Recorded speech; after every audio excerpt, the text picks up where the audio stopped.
Hi everybody. Welcome back to my channel. We're live today. It is Tuesday morning, February 18th, I believe, about 10 a.m. So if you're anytime after that, it's not live anymore. I wanted to get on here. 10 a.m. Whoops. So if you're anytime after that, it's not live. My iPad was on. That's how far behind my iPad is than the video. So I really wanted to sew another mini scout. It's from Evergreen Threads. It's a really cute backpack. There's a mini and a regular size. Let me grab, you know what, just a second.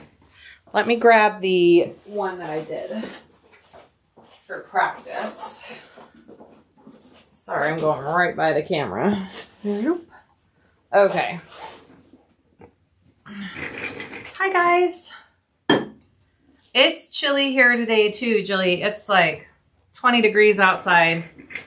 Super chilly. It's snowy day at home working on quilt blocks. Yay! I'm glad. Okay, so here was my practice. This is my little practice mini scout. Like I said, there's two sizes.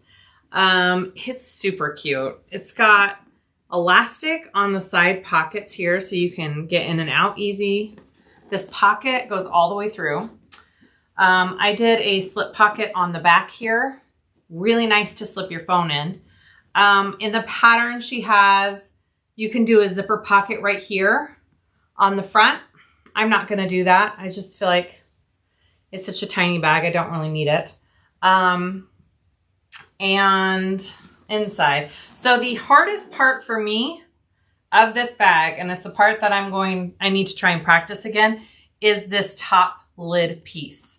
Getting it to look really nice around this zipper, it takes practice. So we're going to practice that today, but inside it's super cute. I didn't actually fully finish this. I didn't top stitch or close up the bottom. Anyways, I was just practicing. It's got an elastic pocket that goes all the way around. Do you see that? Isn't that cute? And then a slip pocket right here. It is a birthed bag. You birth it through the lining. And there's just a couple of tweaks that I did for myself. And then that I watched Amber, the Crafty Reporter, make a larger size one. And she had a couple of suggestions. And so I'm going to do a couple of those things. And yeah, that's what we're sewing today. We'll see if we can finish it all in one sitting or not. I have no idea. It's really cute. I don't think I'm going to finish this one out. I realized my webbing was a little frayed right there. It's just not going to, it's not going to stay. So it was a nice practice backpack. I don't know. I could probably give it to a little kid or something. I don't know what I'm going to do with it. It's very cute though. Okay, so I am using corduroy again because I think it made a really cute backpack. So this time, yeah, I could put some fray check on it. That's a good idea. I'll probably finish it. I don't know what I'll do with it though. I got a bunch of corduroy from Zipper Valley. I think this color is called Under the Sea. It's really pretty. So my exterior is going to be corduroy. My lining is, of course, black and white check because heaven forbid I do anything else. This is from Wonderground. And then my lid and my base and a couple other connectors are going to be my favorite. I think this is Chestnut from the Timeless Tones of Tulip Bee. So that's going to be my lid, my base, and my connectors. And then my straps are going to be this webbing from Zipper Valley. This is from Zipper Valley as well. And then all the hardware, tape, thread, everything else is from me. Should we start? I think we should start. Okay. Let's do this. I'm going to move the camera in and down, okay? I chose to wear jeans today. I'm already regretting it. They're really cute, but they're not comfortable to sit and sew in, guys. I'm just saying. Jeans, not so much. Okay. Here we go. Hopefully that view is good. Maybe move it out just a tiny bit. And up. Okay, good. All right, I've got my doggies laying right there, keeping me company. I hate jeans. I know, I'm like, they're really cute, you guys, but I shouldn't wear them for sewing. I just shouldn't. It's just silly. That was just silly of me, you guys. All right, so here is my front pocket pieces. We're gonna start with this. Let me pull up the pattern. Okay, so I have these little pieces of elastic. I only wear jeans, otherwise I gain weight, huh? That's funny. I only wear leggings or sweats as of recently, and I thought, I'm gonna try to wear a cute pair of jeans, right? And they're cute. They're like big bell bottoms at the bottom. They're adorable, but bleh. I'm regretting it. Okay, so we want to measure down from this curve and place our elastic. I'm gonna do just a touch bigger than she has in the pattern for the placement down, just by like 1/8 of an inch, so it doesn't get caught in my stitching. I know, you guys, I live in sweats and leggings, and I thought it'd be fun to actually wear normal clothes today, and I'm already regretting it. Fine. Okay, so this is just elastic I got off of Amazon probably, or from Joann's or something. All I have is white, so white's what we're using. I'm gonna baste that elastic right here where my marking is, right under my marking, okay? Just basting that on.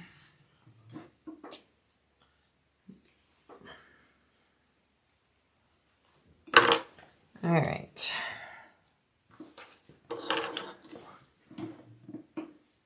There we go. Leggings and bicycle shorts. Yeah.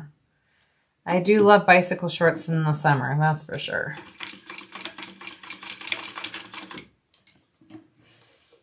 All right. I didn't know Katie Handmade is live too. That's okay. I didn't know that. All right. So we want to sew this exterior with our lining. I didn't interface this corduroy or this lining. I don't feel like it needs it. If you want to put like some fleece or something in there, you could. I don't feel like it needs much interfacing on this bag though. So it's your call. All right, so I'm just kind of clipping these layers together.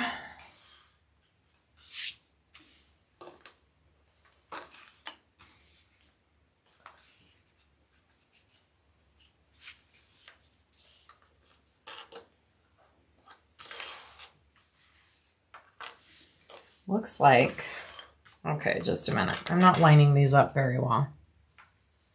My goodness. Come on, girl. There we go.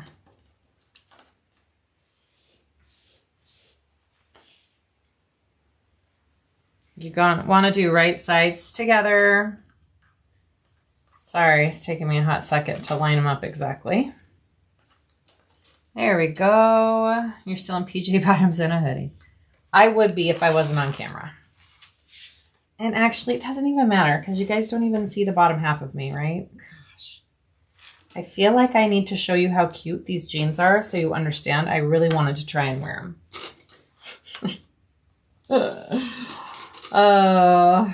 Okay. There's my 2 layers clipped together. They are not perfectly cut the same. I am realizing here. It's hard when you have different materials. I'm just going to follow the exterior one. Okay, so we want to sew from this top curve down and down to here. And then this top curve down and down there. And then,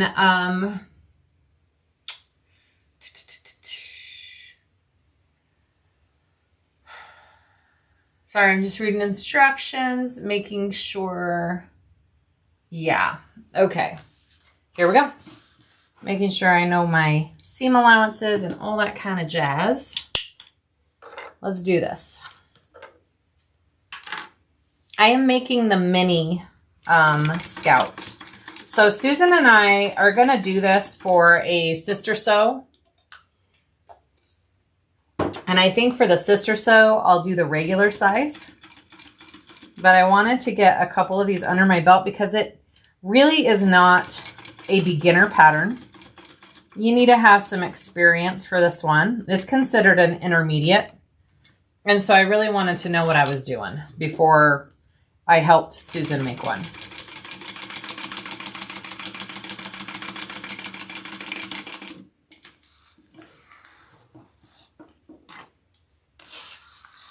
Hi, Maria.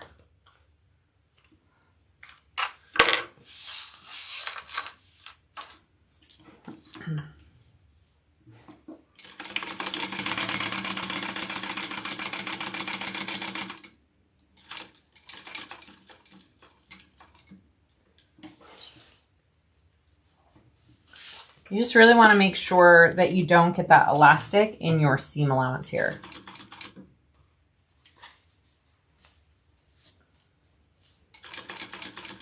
Hopefully I didn't get caught. No, we're good.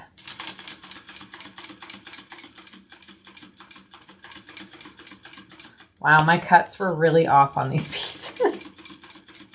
I think it's because of the material. That's okay. We're gonna trim it down anyways. Here we go. Let's do some pinking shears along this curve.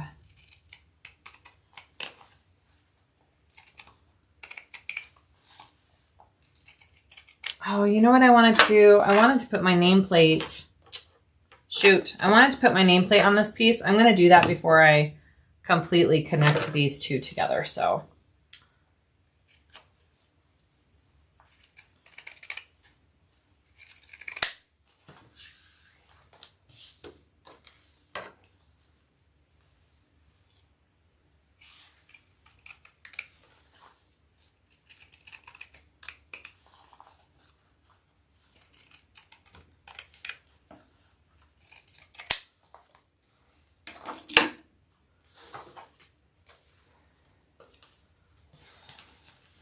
My pieces were a little off, so I'm just going to trim them even up here at the top.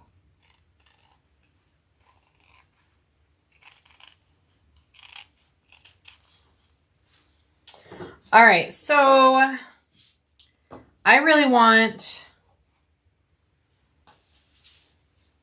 Was I supposed to trim that off? Just a second. No. We're good. Okay, so I really want to put my nameplate on real quick. I forgot. So I am just going to mark my center for my nameplate real quick. Looks like you're making briefs. Yeah, it kind of does, huh? Kind of does.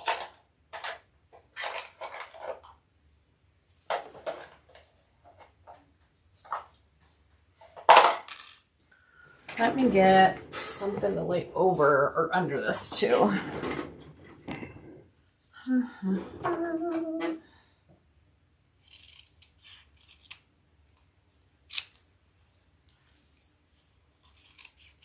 This is just self-adhesive woven. I love to use this when I'm using stuff with prongs. It's really nice. All right, so I'm gonna put my nameplate right there. That looks pretty good. I like that.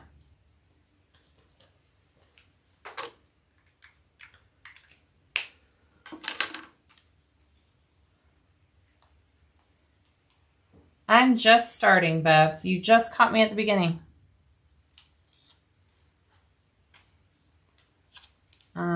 Let's see if I can see through this. Nope, I sure can't. That was just silly of me.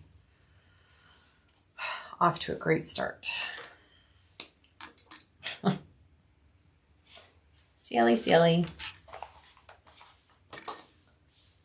Amberly, hello.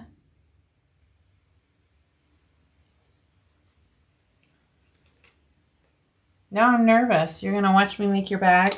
Oh, that stresses me out. Okay.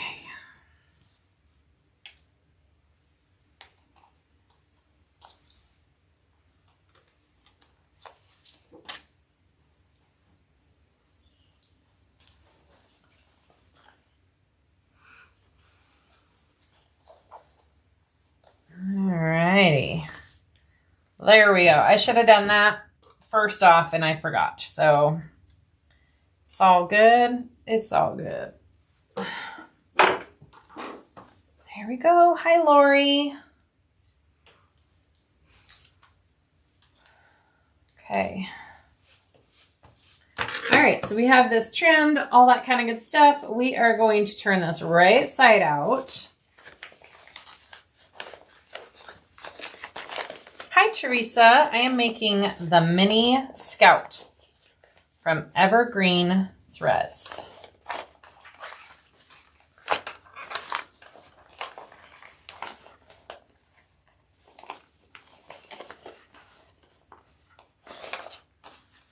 All right, get all those corners poked out here. This pattern does come with a mini and a regular size. So it comes with 2 different sizes, you guys, which is pretty awesome. All right. All right. If you wanted to go iron this, you could go iron it. Ugh, so cute. All right. So I think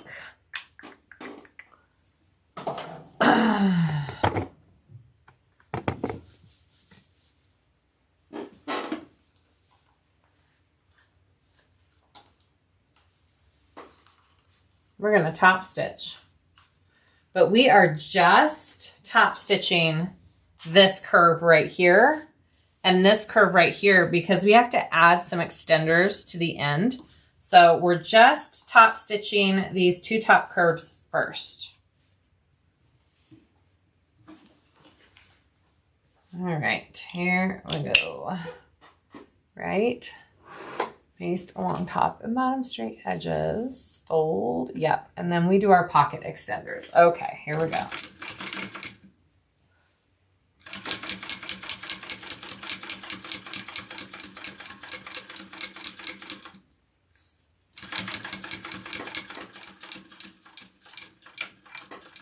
If you're really particular about your stitches, you could pull them out and tie them in the back, but I don't feel like with the materials I chose, you're not going to be able to tell my back stitching. So,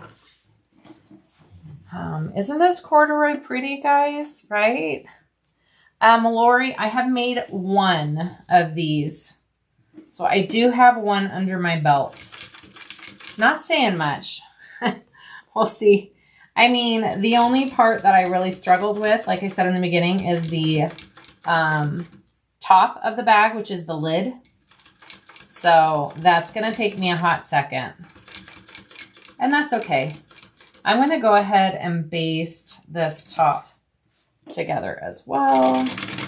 I don't need to get in between the layers for anything.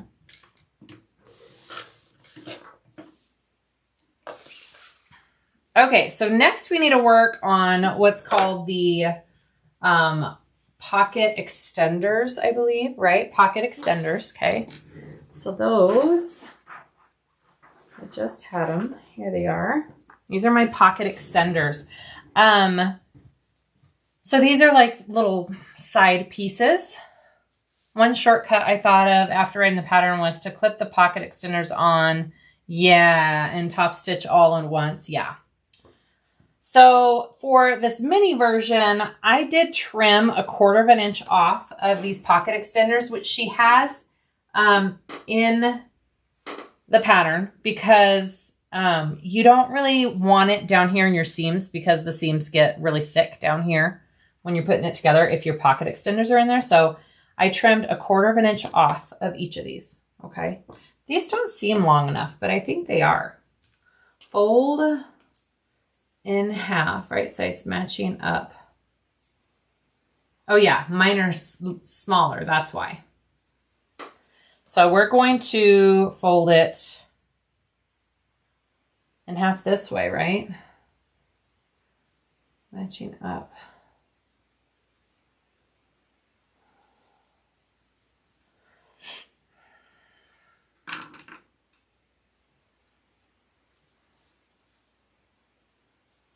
Oh gosh, now I'm check that your nap is all going in the same direction. I'm trying, yep.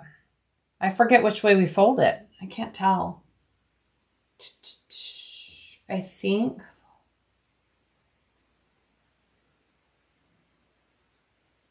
Matching up, I think we go this way.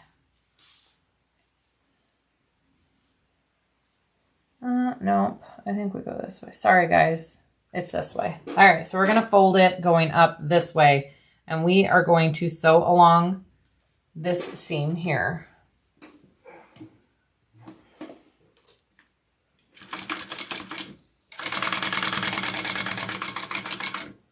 The joys of sewing things up live. You know? Okay.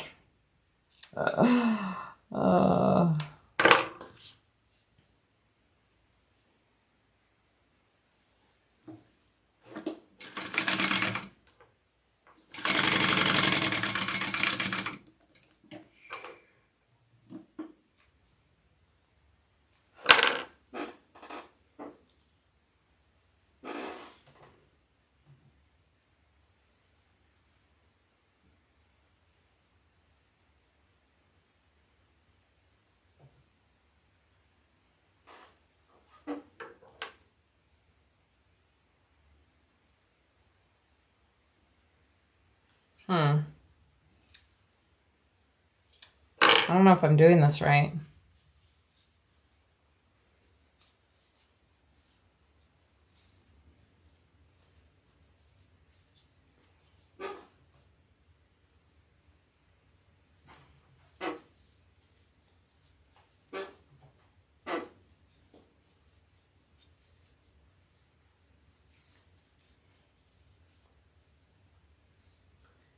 No, I'm not doing this right.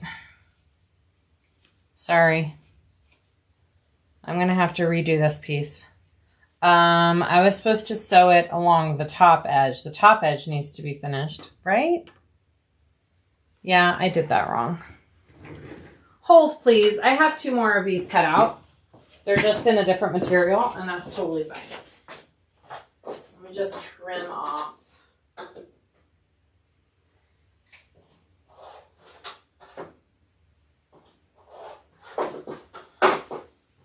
I don't know why I'm having a brain fart. Okay, that's what happens sometimes. Here we go. You're matching. Yeah. Yep. Sewing along the top and bottom edges. So I want to sew this together, right? I don't know why I'm struggling so much. Yeah, I want to match these 2 sides up. I'm sewing along the top. It's probably the jeans. Natalie, 100%. That's really funny. Top. Oh, short edge. Yeah. Okay. I was supposed to sew along the top there. 1 raw edge. It's the jeans, guys. All right. So you want to sew them this way? I was like, that's not right. Yep. And then you're sewing along this edge, turning it out. So you'll have a raw edge here. Don't I need to, this raw edge down here, if you're doing sew along the top and bottom, that's what I thought. Okay. I'm like, I want both of these sewn closed because I'm not sewing it into this bottom seam. And so I need both the top and bottom finished. Okay. Sorry, guys. Took me a second. I knew I wasn't doing that totally right. Okay, so we're sewing along top and bottom. And then we'll just have 1 raw edge. There we go. I really want to run upstairs and throw on some sweats. You guys, I might do that halfway through this video, honestly. But I'm going to have to show you all how cute the jeans are before I take them off. I'll put them back on later. Off topic, but sewing with Tulip Bee's signature obsidian using Kassiah's cotton candy thread, and wow, it's gorgeous. Yay!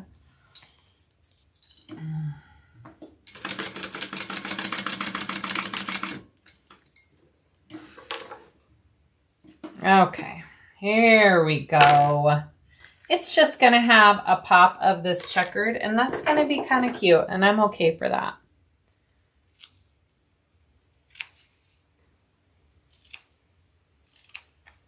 I'm just kind of trimming my corners here. All right.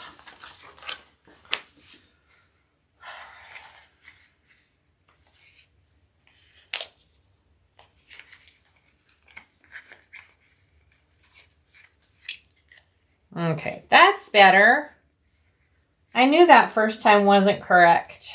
It's been a hot second. It's been a couple weeks since I sewed up this bag, so it's not completely fresh. Okay, so when you turn it right side out, now we're gonna top stitch the top, the raw edge, and the bottom, because then this folded edge here is what we're attaching to the side. It's the finished folded edge, and we'll top stitch that all together. Okay, so short top edge, raw side, and bottom. That's what we're going to be stitching right now. Snow day here in Ontario. Hey, it's pretty cold here too. I'm not going outside anytime today. My daughter and I are having to share one car between the two of us. And I have realized I really don't drive at all. When I'm home and I don't have my kids. She's like, do you need the car today at all? I'm like, I don't think I do. I am home. If I want groceries, I order groceries. Yeah, like I don't go anywhere. It's kind of crazy. Okay, so the short top edges and the raw edge.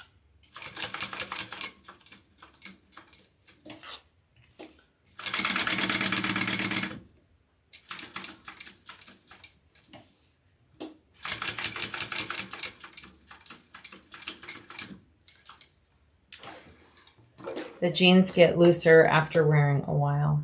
They do. They do.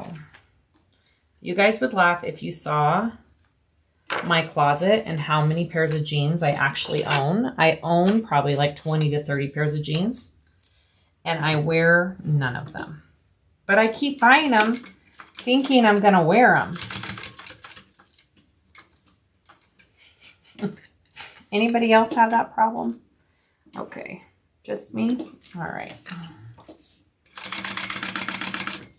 Oh, I'm doing the wrong edge. Oh, well. It's not going to be the end of the world. I got distracted talking about jeans. I'll just stitch over that one. Don't do what I just did. Do what I did on this first one.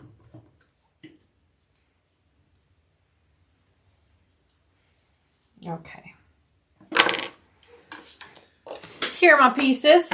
We are now going to attach these side gussets. You want it. Measurements are in the pattern for how far up.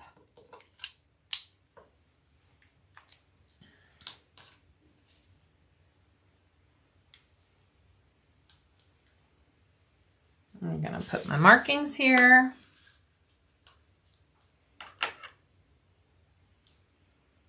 They're a new pair of Levi's that I got, Natalie, and they're really cute. They have like big bell bottoms on the bottom. They're not pull-on jeans. I wish they were. Okay, so you're going to want to take the finished edge, the one I wasn't supposed to top stitch on this side, and line it up here on the back of it, on the lining side, okay? And I'm lining it up with that marking that I just made here. I'm going to clip that on, and we are going to top stitch this all down and together.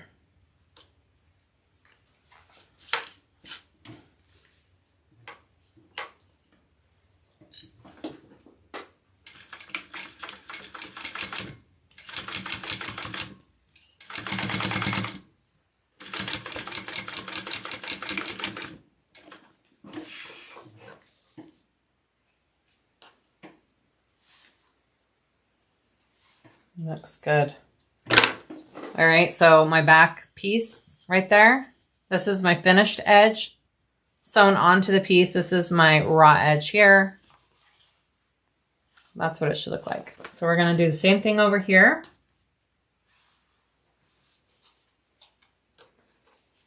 Okay. Bell-bottom jeans are actually very flattering.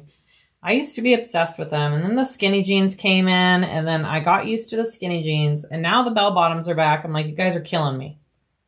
Killing me. I do love a good pair of bell-bottoms, though. Always have. Okay.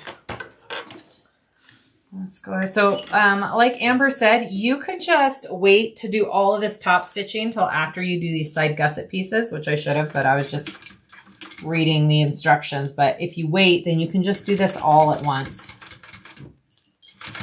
If I were to do this again, that's what I would do.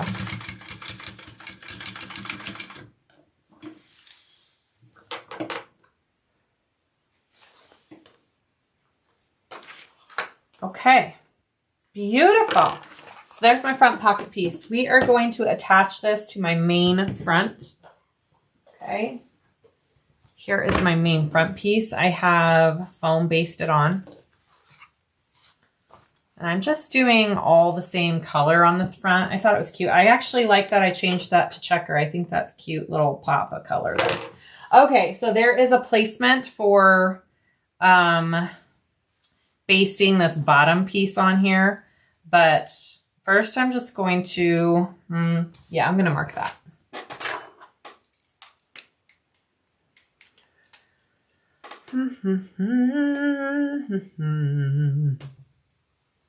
Yep. Okay. So I want to mark right there. Hopefully I cut all the corduroy in the same direction. We'll see how I did with that.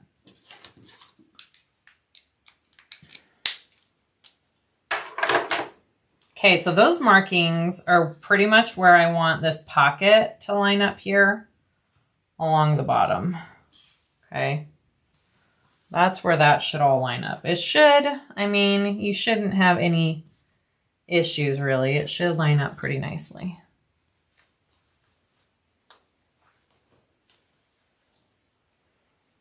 Okay, and then I'm going to pull my gusset piece out here and we're going to just clip it raw edge to raw edge right there. And that's where I'm basting that. Same with the elastic, just right above your pocket there. Nice and even. Okay, and up your top.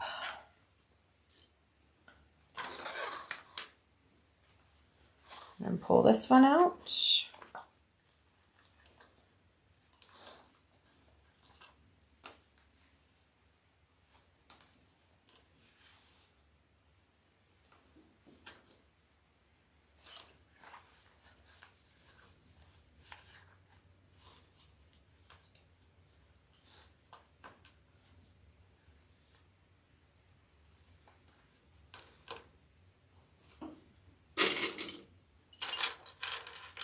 Not sure you could go back to the bells. I can. I love a good pair of bell bottoms. All right, so now I'm just going to baste this all on. And then done that. And then we'll move on to the lid. Okay, so let's baste our pocket on here.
All right, there is our side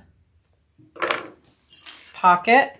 Okay, so when it's all done, it'll be round like that. It'll look super cute.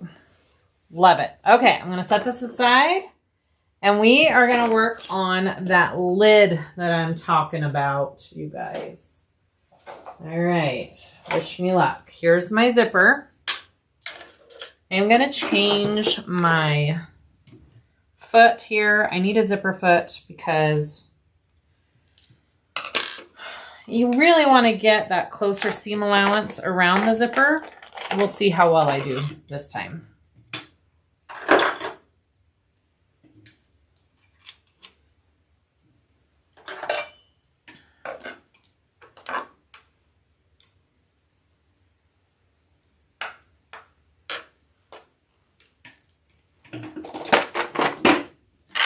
All right, so here's my zipper.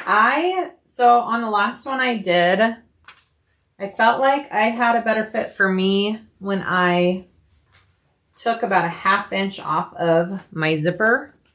Which one's the lid? These ones are the lid. This is the base. Okay. So I did that again. I took a 1/2 inch off my zipper. Totally up to you. Okay, so this is the zipper extender. Okay, we're connecting this to our zipper. So I have my zipper all ready to go. I have my double pulls on. All right, so we're pretty much just making a gusset out of these pieces. Okay, like you do the whole circle with the gusset. That's what we're doing. So I'm gonna baste first, and then I'll add my lining.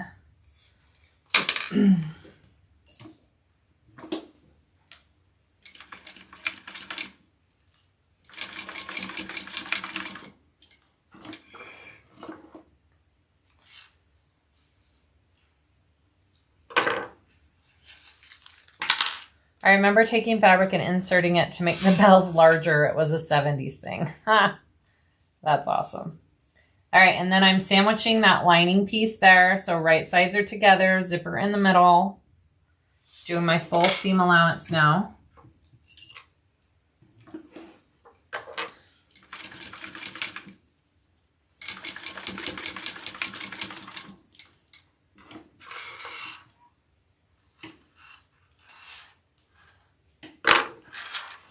Okay, so now I'm going to fold them both over like that, and I'm going to top stitch.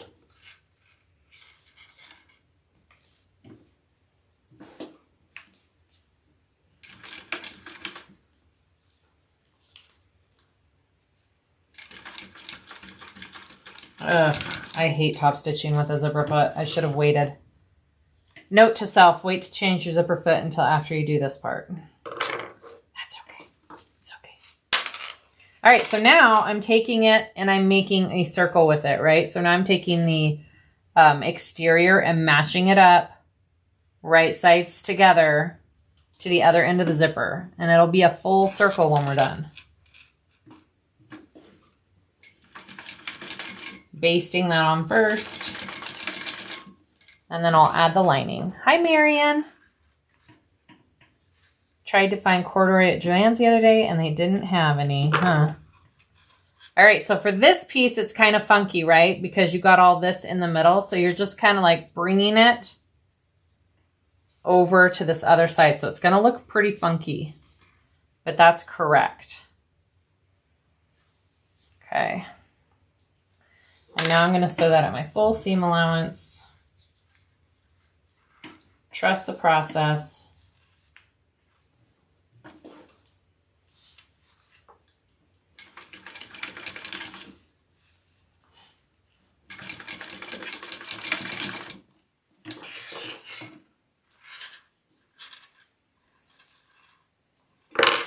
All right, so when you turn it all out, it's going to be all connected.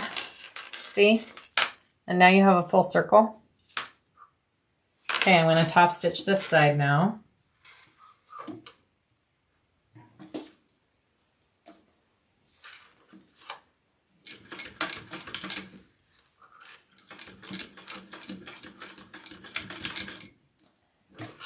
And then you kind of want to connect these two pieces so they're together. Hi, Evelyn. So I'm going to just baste these back two pieces together. You don't need them separated. Okay, so let's baste them so they're all one piece.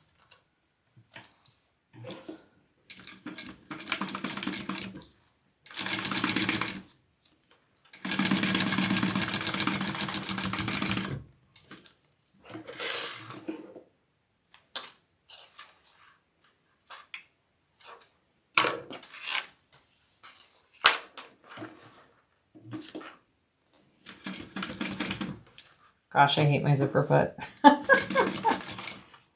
It is not a love relationship. Oh. All right. Here we go. Beautiful. So now I want to mark my centers on everything. All right, so I have this nice round piece here. I'm going to take it, match up this right here. Okay, I'm trying to find my center back. I'm going to clip that.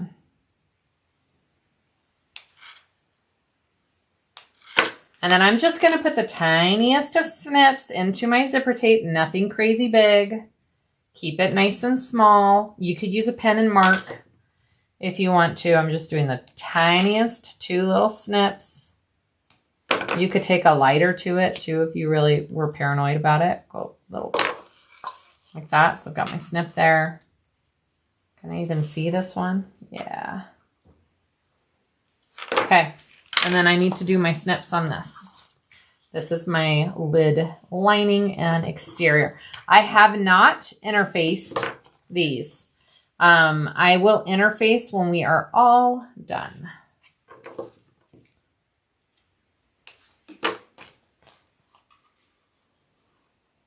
After I turn the lid right side out, I will slide my interfacing pieces in between the two layers.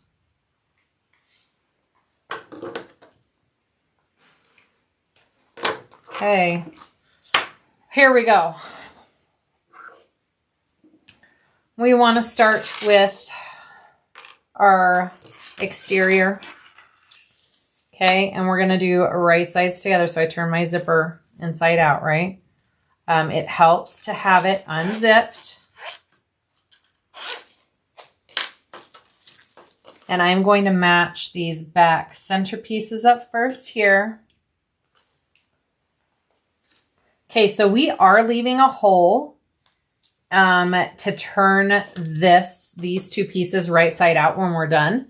So because of that, when you are doing a thing like this, it really helps the seam line up nice, that when I sew this first exterior layer on, along the back here where I'm going to leave my hole on the lining, I'm going to use my full seam allowance from here to here, my turn hole area. I'm going to use my full seam allowance here to here, and then I'll go to my basting stitch, okay? And then when I sandwich on my lining piece, I'm leaving that hole open from here to here. I'm not sewing at all from here to here. And then I'm using my full seam allowance on the rest. When we turn that through, what that's going to do is it's going to give you the correct seam allowance back here between your two exterior pieces where your hole is. So it's not going to be all funky and at that basting stitch. I'm pretty sure we do this in the Louis as well when we do that front panel that we turn through. Same idea. Okay, so you can use tape if you really wanted to. I was thinking about that I should use a little bit of tape this time. You know what? I think I will. I think I'm going to use the tiniest bits of tape here, especially along these curves. It might be a little helpful for me.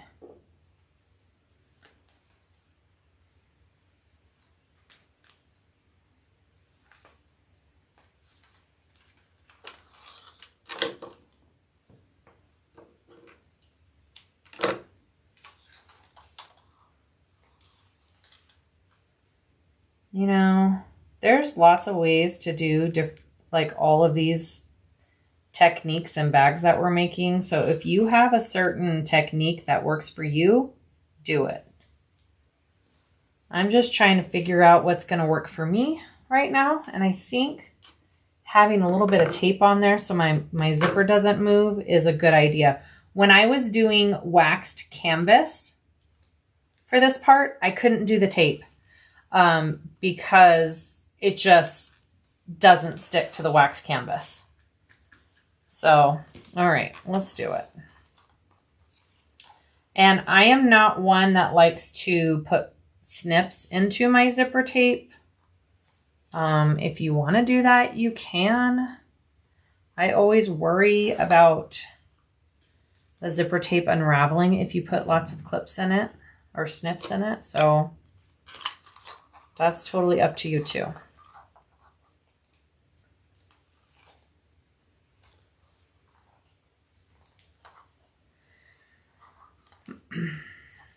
This is quite the little turn right here. So that's the hardest part to get smooth, I think.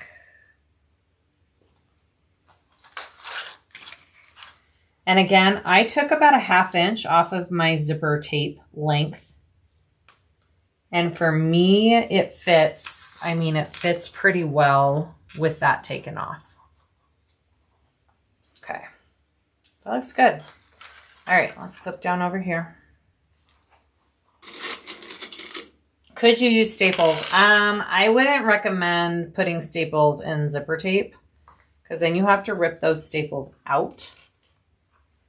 I would just recommend tape, like double-sided tape.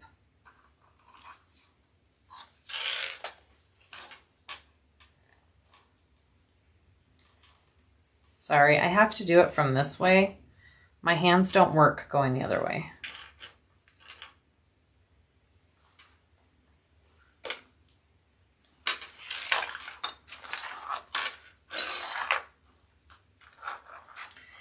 And the other thing that I find tricky about this part of the bag, kind of silly, but I find getting around the zipper pulls when you're sewing it is a little tricky. So we're just going to go slow and do the best we can, you guys. But if you take your time and just get this zipper where it needs to be, I feel like that's going to help.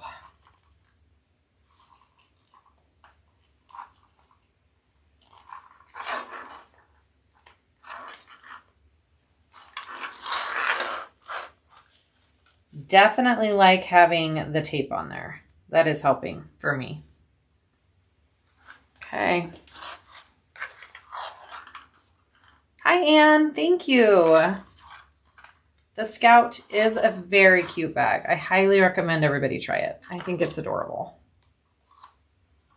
Okay. This is going to be hard to teach my sister because I'm going to want to reach through the internet and help her. So we'll see if we can do this next week. All right, here we go. So like I said, I'm going to do the full seam allowance along the back here where my turn hole is going to be, okay? And then I'll go full seam or basting stitch for the rest. On my first one, I did a smaller seam allowance because I didn't switch to my zipper foot.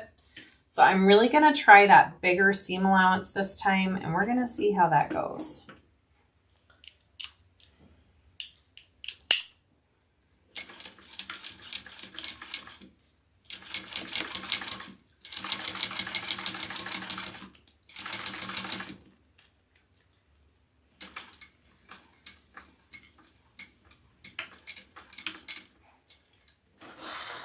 All right, and then I'm going to change to that basting stitch. Hi, Tammy. All right, here we go.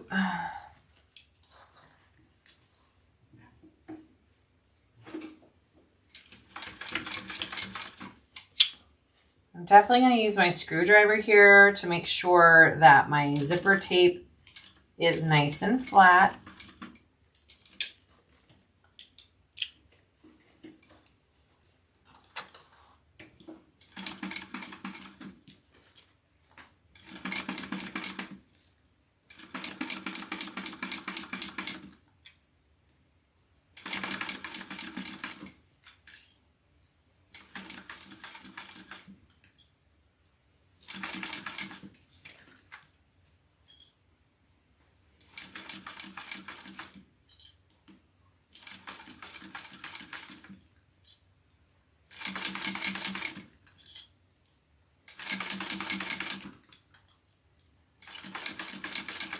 This is already going better than my first bag.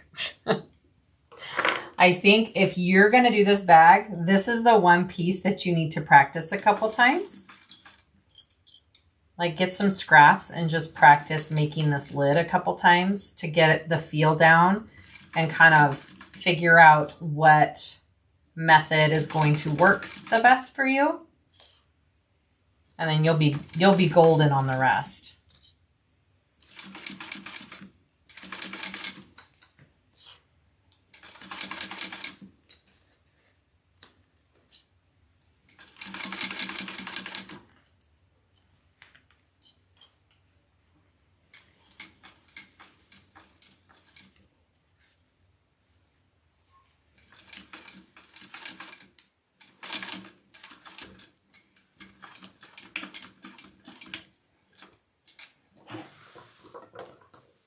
Okay, I'm gonna kind of try and show you.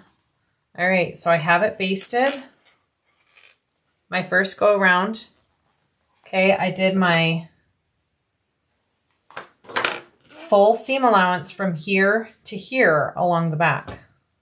And now when I sew on my lining, I'm leaving a hole from here to here. I'm not sewing my lining, and that's where I'm gonna turn it through. But I'll do my full seam allowance around the rest. Okay, let's do it. So I want to sandwich my lining on top. Okay, and now we're just going to clip the rest of this on. You really want to try and get your zipper tape nice and flat in between those two layers. So I will be really paying attention as I go and flattening my zipper tape. I'll be reaching in and flattening it quite a bit to make sure all my layers look good.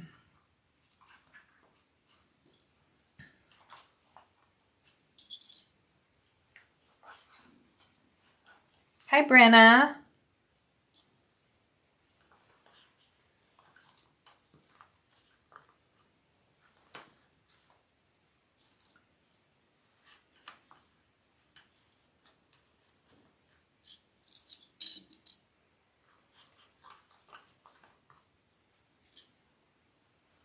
So I'm reaching in there and flattening that zipper tape, making sure it's not wrinkled in there.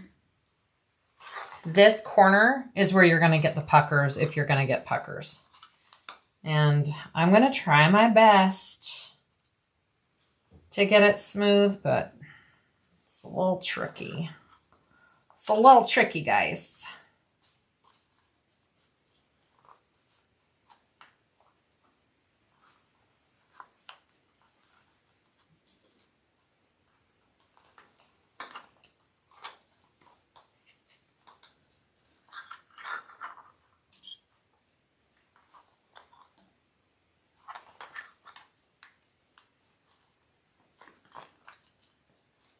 Hi, Sylvia.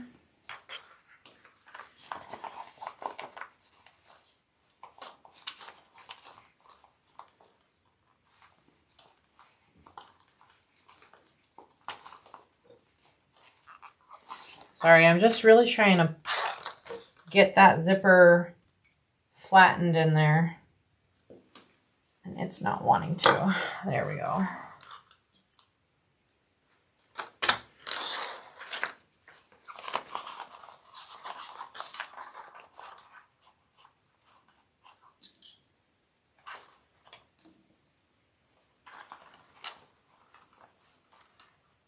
And I will sew this on from the exterior side where I can see my previous stitches. You want to kind of be able to use that as your guide.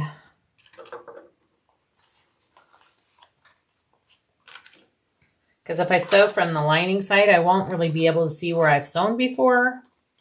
And I want to get a nice even stitch line along my zipper.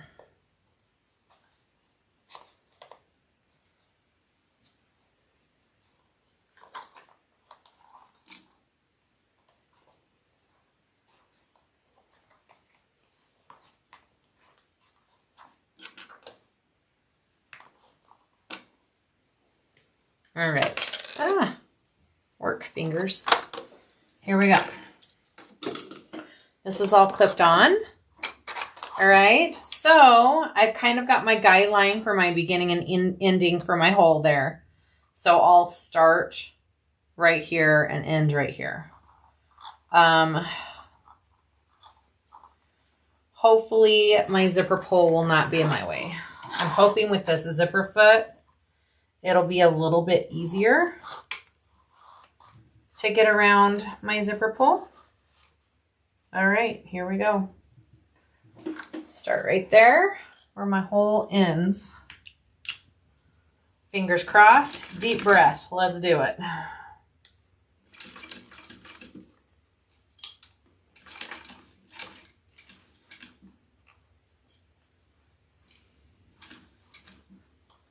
See, I can already tell my zipper is sticking out there. Push it back in. Go slow. Make sure it's laying flat.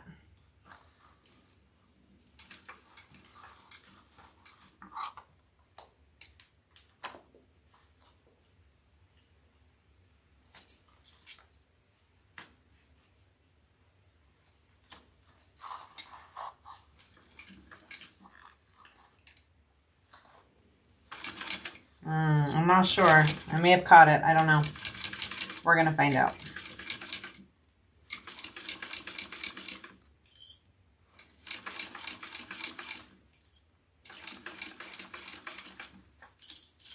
I make things look so easy. Thank you.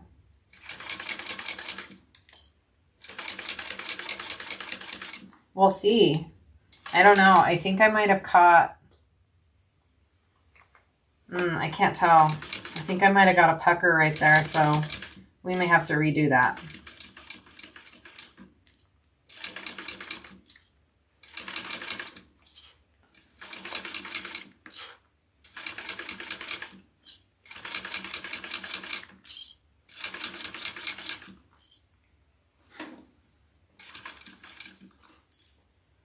All right, let's see if we can do any better on this side. Get in there.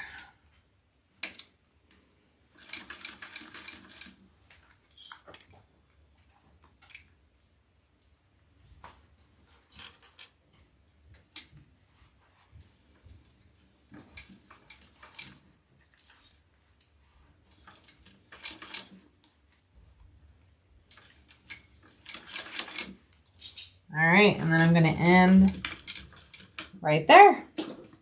Here we go. Do you like using your flathead instead of stiletto? Yes. I now prefer my flathead because I feel like I can flatten things in between the layers easier.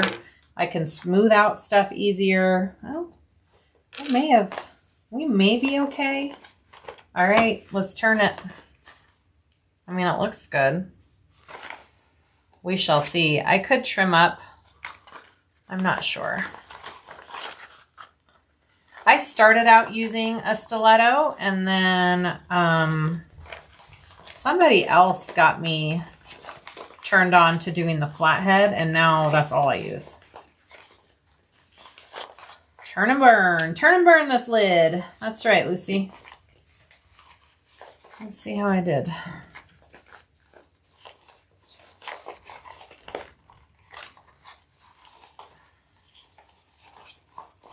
A little nervous. I've got one little pucker. Don't know if it's worth fixing, honestly. It's the tiniest little thing. Okay. Hey, you know what? I think we did pretty dang good. See? It's so hard to get these curves. These top two curves. That's what gave me the most problem on this bag.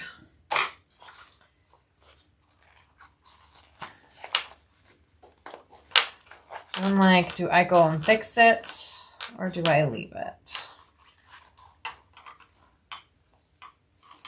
This side I think is going to be okay. Right here. It's this other side I'm worried about. Oh.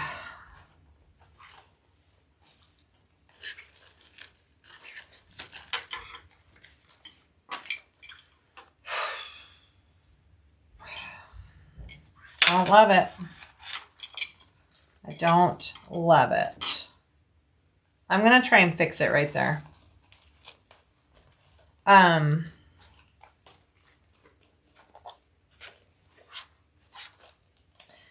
don't know if I like the 3/8 seam allowance. I did 1/4 on the last one and my curves were a little bit better. Gosh, this is stuck on my material. It's stuck on my stitches, see? I got too close to the zipper this time. Oh, guys, I may have to cut out a new lid. Let's see if I can fix it. I don't know if I can.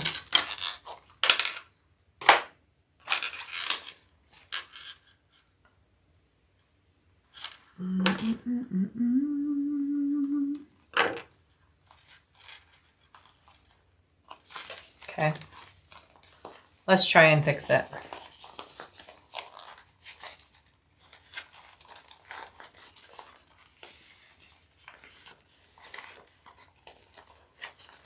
I think the next time I do it, I'm going to go back to the 1/4 inch seam allowance.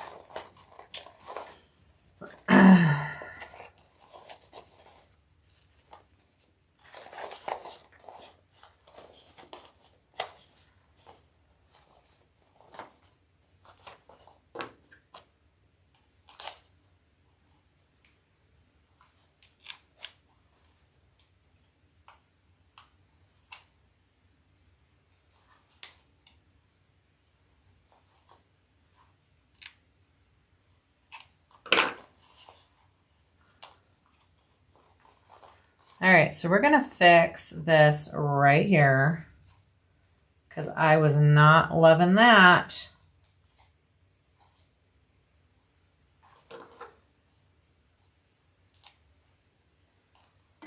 This part right here is what makes the pattern intermediate. This is it, guys. If you can get past this part, you're good to go. All right, so let's try really hard to lay that down. Nice here. Yeah, this is definitely the part where you're like, okay, just take your time. And you have to kind of figure out these little kinks here. I think it's worth it for me to come back and just make this right. Or else I'm going to be very sad. Okay, so I'm not taking out a ton.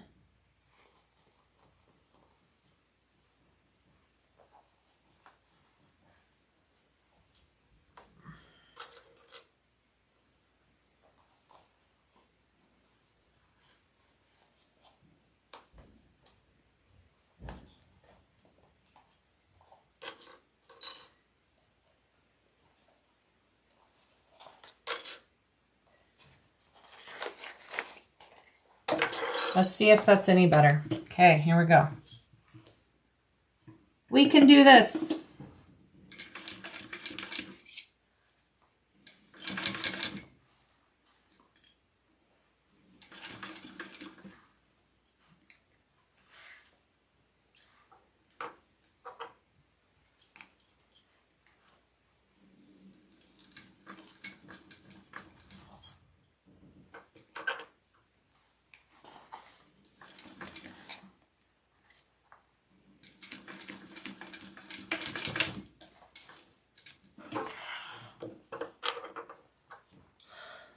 Something Amber did to help with this step is cut the lining 1/8 inch larger than the exterior to give you more wiggle room. Well, it's not the lining that's the problem. It's the zipper tape for me.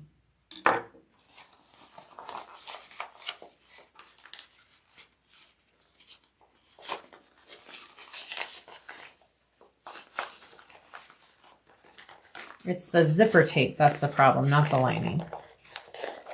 All right, let's see if that's any better. Ah, okay. That's better. I think that's as good as I'm going to get for right now. I think the next time I do this, I'm going to go back to the 1/4 inch. I think I do better at a 1/4 inch seam allowance for this. If I wasn't doing this live, I would probably go cut out a new lid, honestly.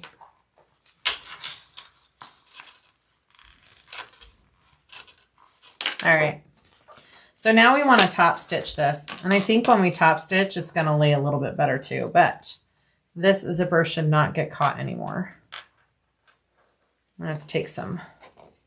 Yeah, we're good. All right, that's better.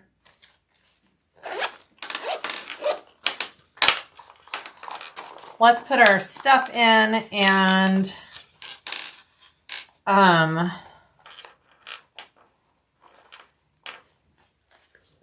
top stitch this down.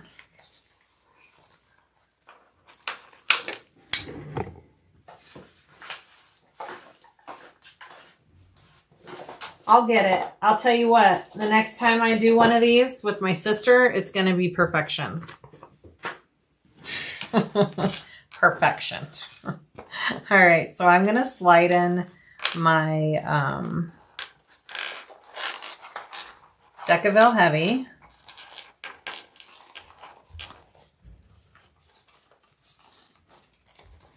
Maybe. Come on now. Maybe it's too big and I need to cut it down.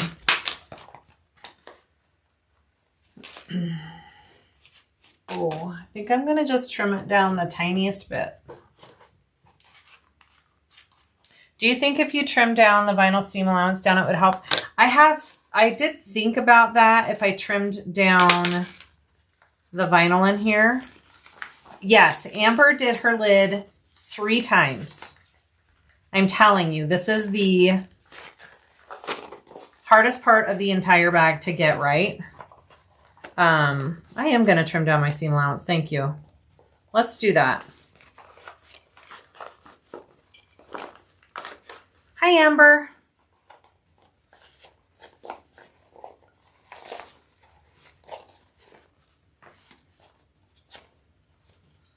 Let's at least trim our... Oh, I don't think we can. Oh my gosh.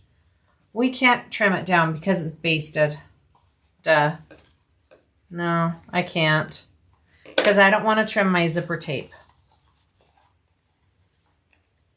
I can't. It's basted. I would have to take out my basting stitch to trim out that vinyl. So I'm not going to do that. Oh my goodness. How many times can we turn this through? We'll get it. We'll get it. Okay. Let's trim down this. I'm just a little bit too big here.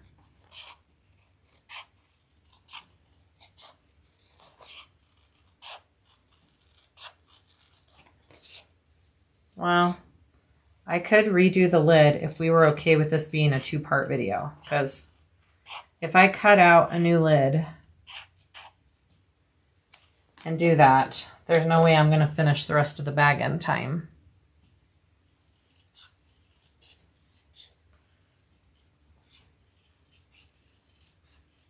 So I'm putting foam and Decaville Heavy in this lid. I just really want it nice and sturdy.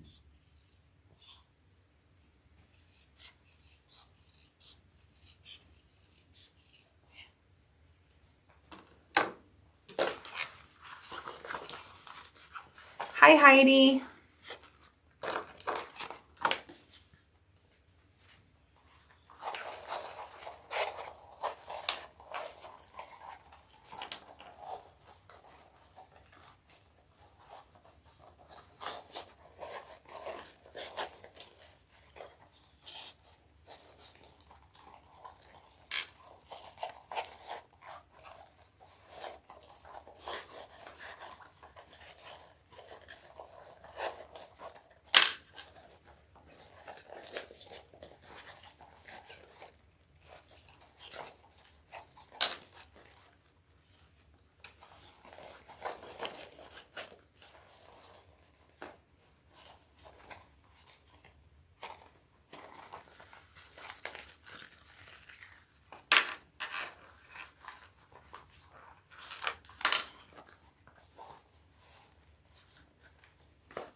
Currently sewing a prototype for the next Evergreen Threads bag. Promise it's going to be a pretty easy one.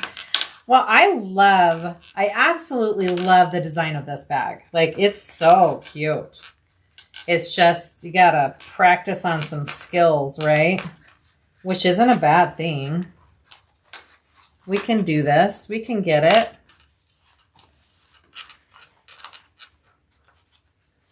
It's just gonna take me a couple rounds, I think, of doing this bag.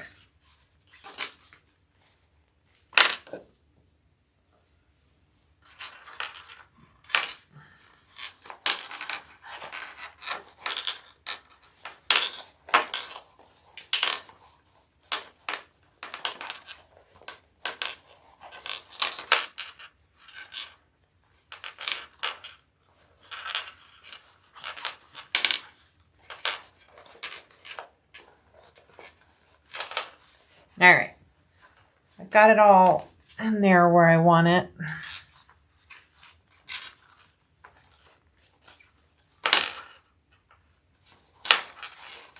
Maybe.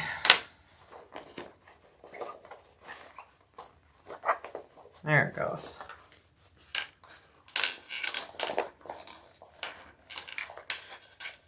Yeah, it is looking better with the structure. I think once we top stitch it, it's going to be okay. It's not perfect.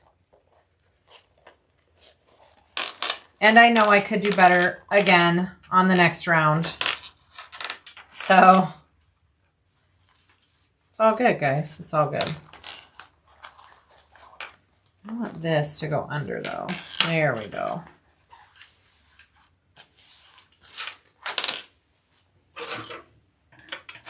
Taking this freaking zipper foot off. Okay, so next time I'm not doing the 3/8 inch. I'm going to do the 1/4. I think me personally, I had better control over where I was going with that. And I think that might give me a little bit better result for me personally. Hi, Ellie. All right, so I'm going to put a little piece of tape there so my fold stays where I want it when I top stitch.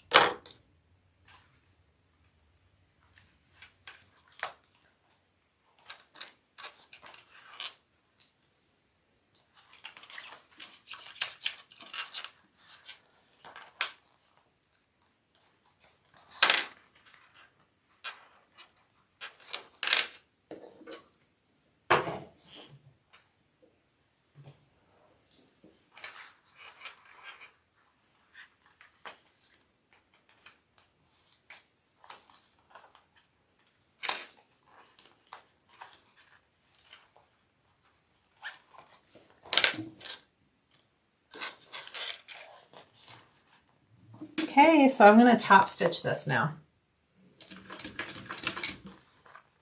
And that should catch that lining in the back.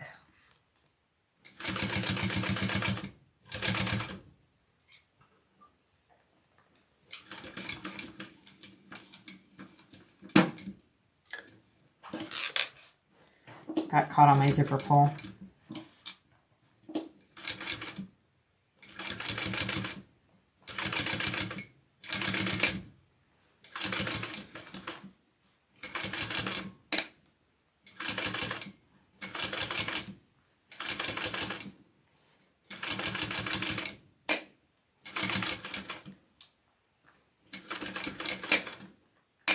Oh, come on.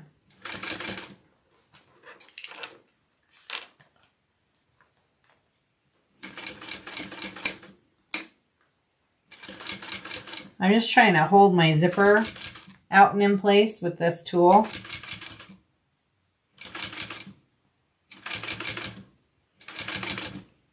Yeah, sometimes top stitching does wonders. I think it's, I think we're going to be okay, you guys.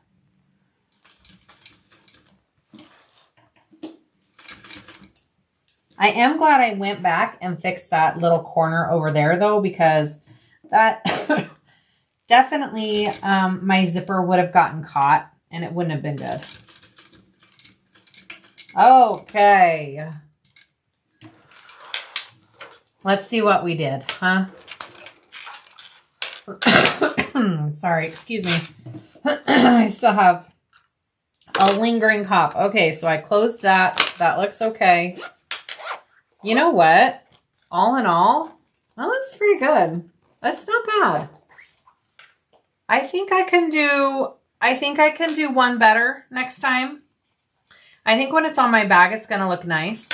I just really, those are my stitches that I pulled out. I just really need to figure out how to get this corner and this corner looking good. Those are my two trouble spots. Other than that, we're okay. Okay. Lid aside, you guys. We are going to, I'm not doing a zipper pocket. We're going to go to the back pocket. Yeah, we're going to do the back slip pocket first. And yep, let's do it. So I want my back panel piece here. This is my back panel piece. And my back slip pocket pieces are right here. Sometimes I skip top stitching like on the map pack. Too scary. I know. Okay. So here's my back slip pocket pieces. We're just going to sew these together, turn them out, top stitch, and put it on the back. So glad you're doing this live so all the struggles aren't edited out. Yep, I mean, it's one of the reasons I go live most of the time is to show you. It's not always perfect, right? At all. Okay, so I really want to add a cute little tag to this. It says made by me. I think we're going to add it up here.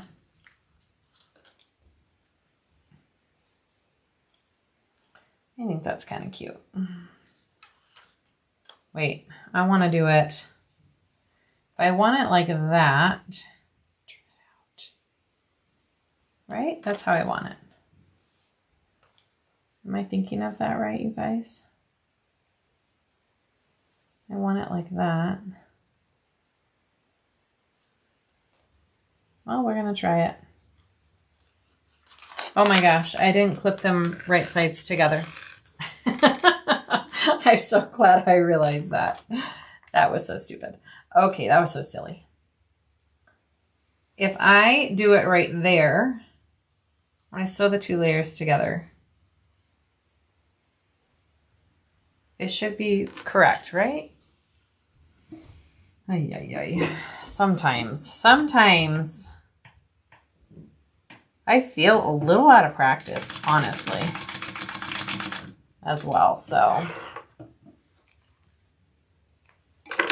all right, right sides together. Goodness gracious.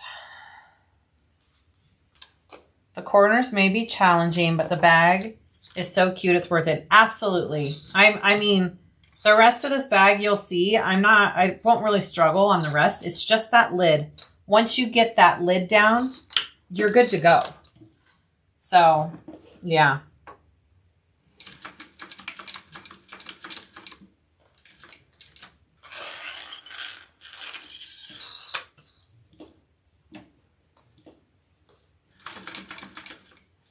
I think I'm going to do a little bit. Yeah, that's good.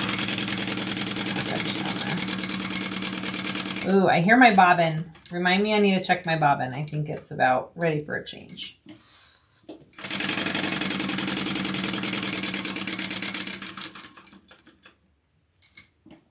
Time to change your jeans. I know, right?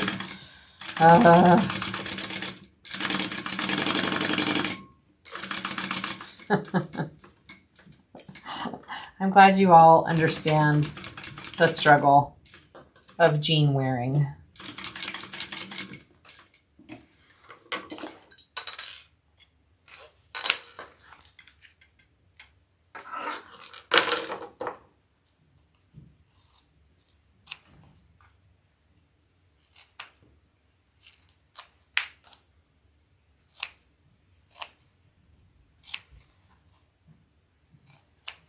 Hi, Annette B.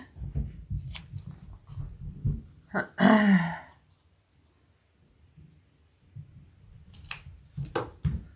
right. You have to walk the dog. Nice. All the cold meds slow your brain down. Lori, can that be my excuse?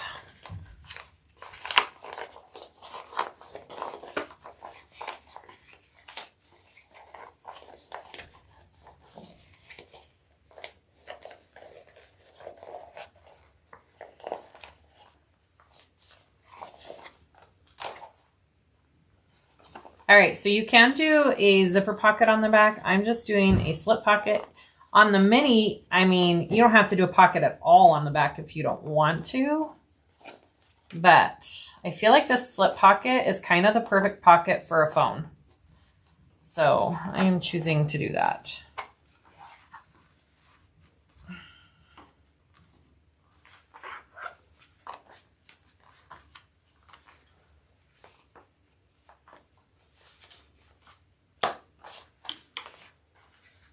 Alrighty, that is what we are looking at. It's pretty good.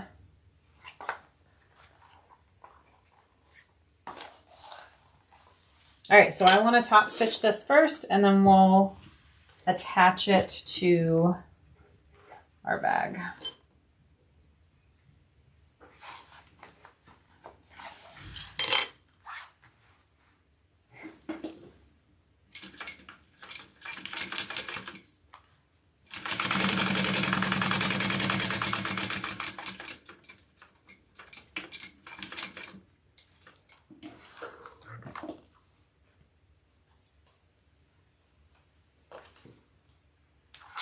Is it big enough for the big mom phones? I think so. Like, where's my...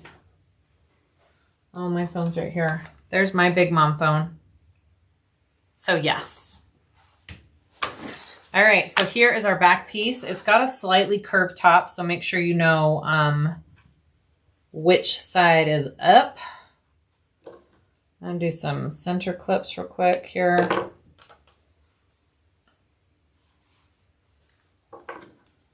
And then she gives measurements for the placement of this pocket in the pattern. So I am just going to right there.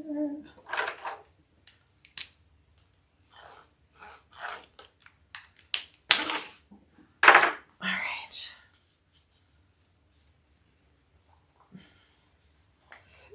Isn't that a cute tag? I got that one from, I think, Zipper Valley.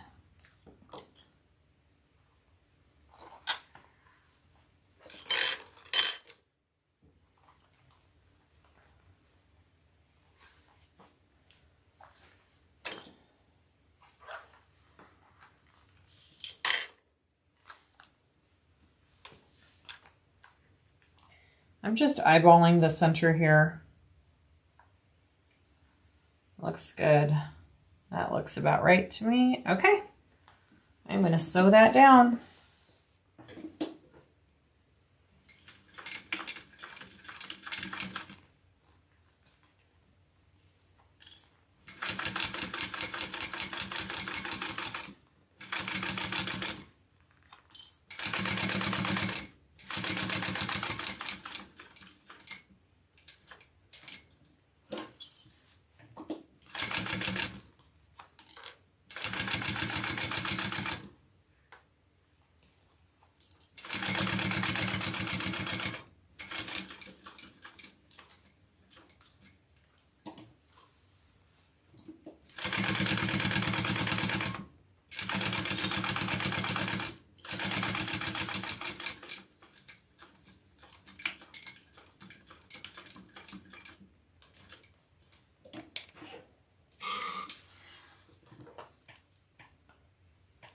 Okay, cute.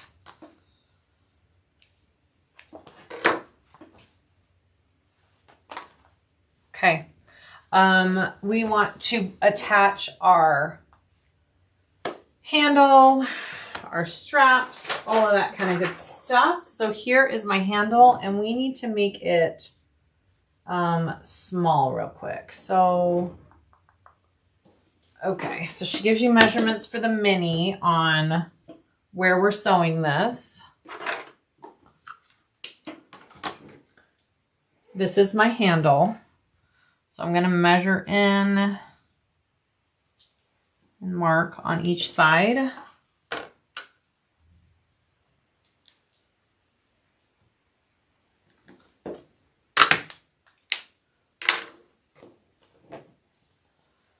I'm going to just put a little piece of tape to hold the two layers together as I sew. Oh, thank you. Check my bobbin. Yeah, it's time to replace. Thank you for the reminder.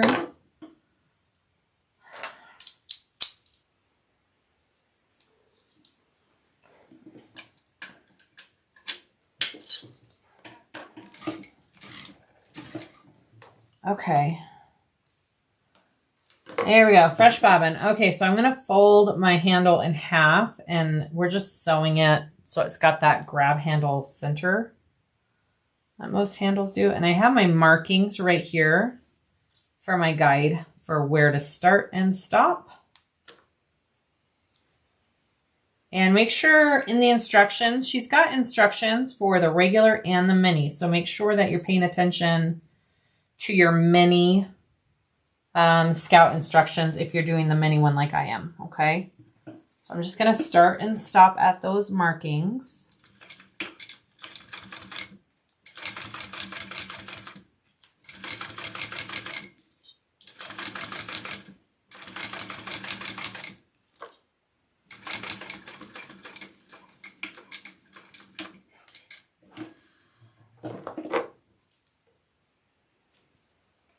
Okay.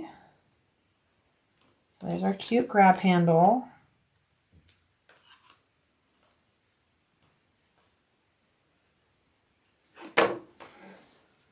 All right, so you've got just the ends open there, and then the rest is sewn together. Cute, right? Okay. So we want to put our backpack straps on first, because this kind of overlaps those backpack straps. So, and it lays this way actually, facing up. So I'm going to get my straps first, and we're going to baste those on. This webbing is from Zipper Valley as well. Okay, so I've got my center mark here. And then she has the instructions for placement for these straps. So mark that placement. Okay. So I'm going to baste my straps on first. So I'm going to lay them right along where that line is, right there. And I'm going to baste that on.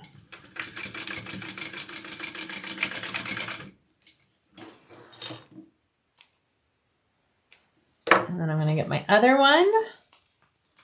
Okay. I did link the pattern and the materials I'm using in the description before I started the video, but anything else we'll have that we talk about, we'll have listed in the description after the video's done. I'll add to it. Okay. All right. So there's my two top straps. And then I want to place my handle. She gives measurements for this handle. So place your handle next.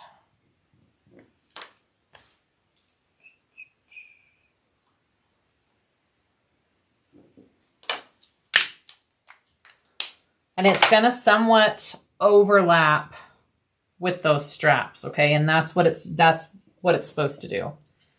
I did not melt this good enough, just a minute.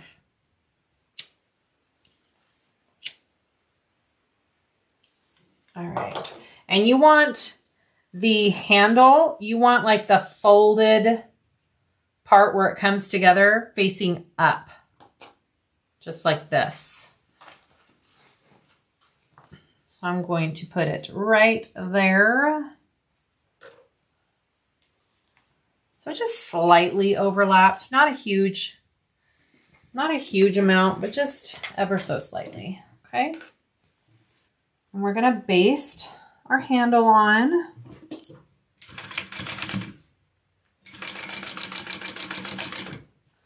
I'm just gonna bring it up over here.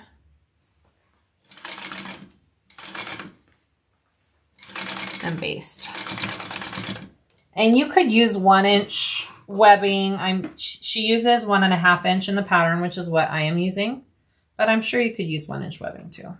Okay, so there's my handle, my straps, so cute, my pocket on the back. Now we're gonna work on our connectors.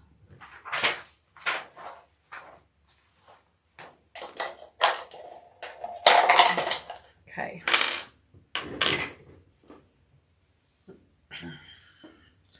So I am going to I'm just going to tape these together, I think.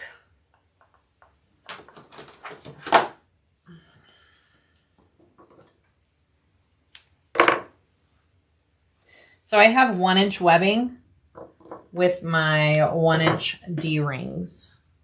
You could probably do 1.5 inch if you really wanted to.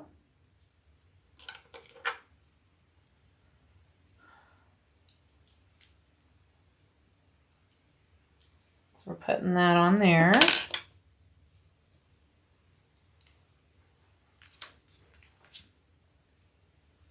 Okay. Now, there's so many different ways to do these type of connectors. I mean, so many different ways. I'm going to show you the way she has in the pattern. Okay, so here's my connector. What's it called? Yeah, strap connectors. Okay, so I have this. I'm going to fold it right sides together like that. We'll be trimming a lot of this off here. Okay, I've got my fold up here, and I'm going to slide my D-ring connector right in there. We're going to leave a little bit of an overhang. Just be even, whatever you do on one, do the same on the other. Okay, I'm going to sew that on just along this edge where we put the connector.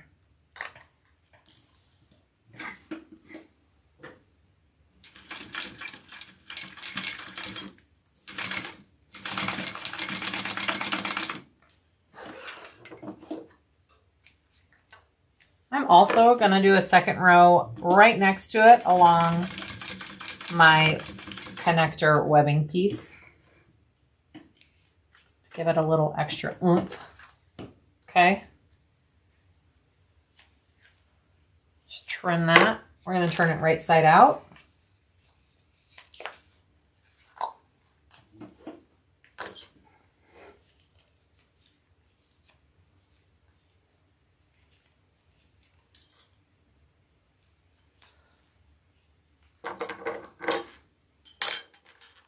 Okay, and now we want to top stitch that just along this top folded edge and the side with the connector. These two bottom raw edges, we're going to end up trimming off, and I'll show you that.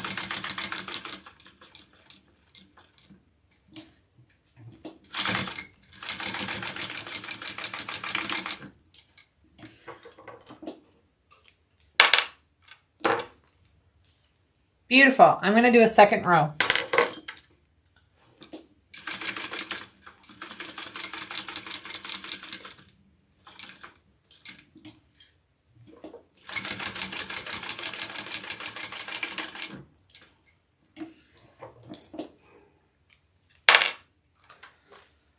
Okay, so that's what we're looking at, front and back.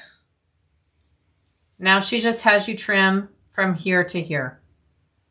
And you're just making it the triangle. You can take a rotary and do it. I'm just taking some scissors. Just like that. That's how she has you do the little triangle connectors. Okay.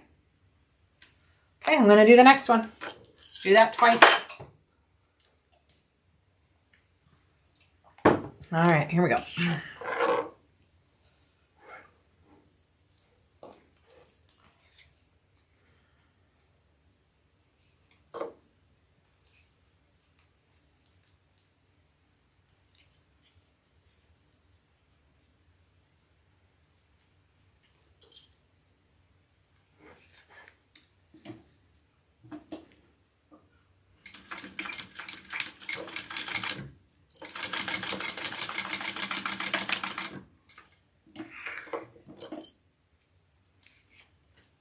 Okay, and then I'm going to do that extra little stitch along the webbing here.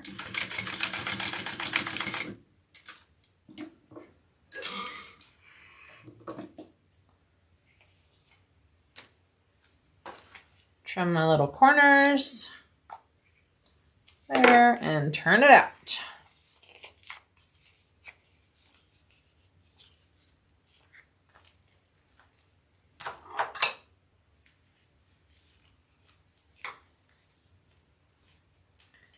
All right, and now I'm going to top stitch.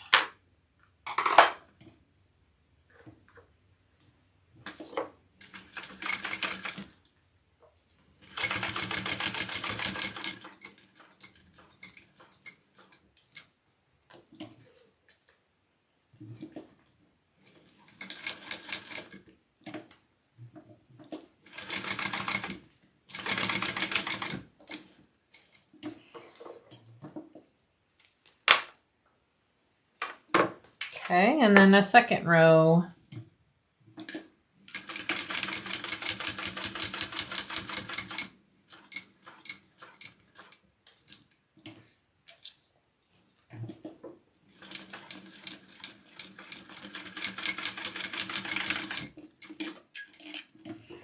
Hi, Melissa. All right, beautiful. Cut it. Cut it out. Beautiful. I'm going to keep these for little hump jumper things. Okay. We want to attach it onto the back of our bag. You want to make sure that your D-rings are pointed up. Okay? You want them pointed up. Maritha, you are so welcome. Maritha's calendar is just lost in the universe. So we had to reship it. No problem. I'm happy we had extras to do that. Okay, so she gives measurements in the pattern for placement. And you want to base those along the edges. Again, make sure your D-rings are going up, or else that's not going to do you much good when your backpack's on.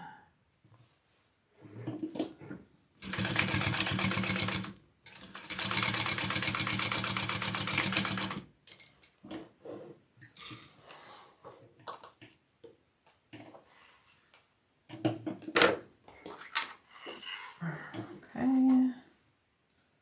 Other side, D-ring up, based.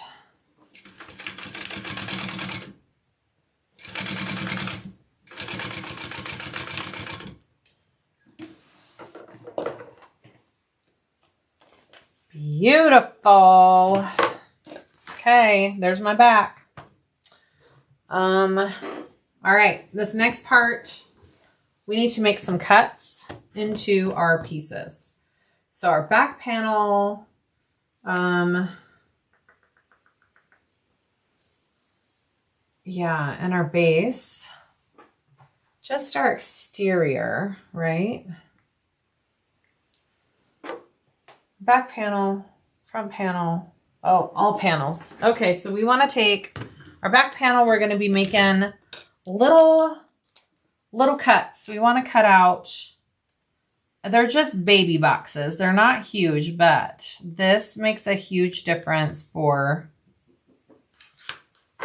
the end. So we're cutting out little squares out of all of our corners here.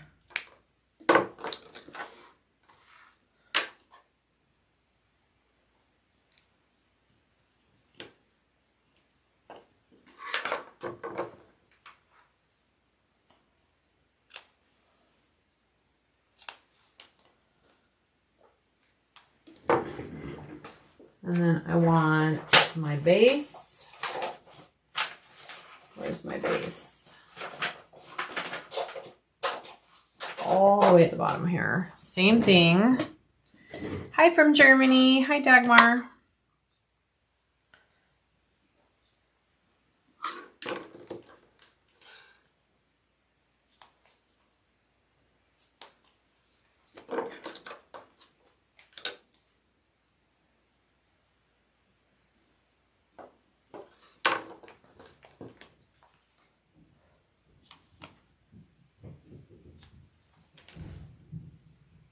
Oh, I think my daughter just took my ochres on a walk. Oh, what a beautiful girl.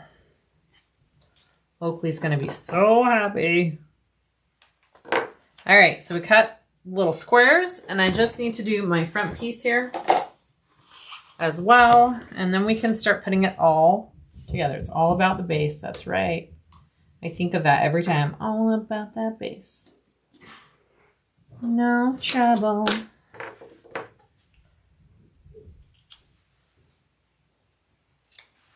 I'm gonna have a happy doggy. That is good.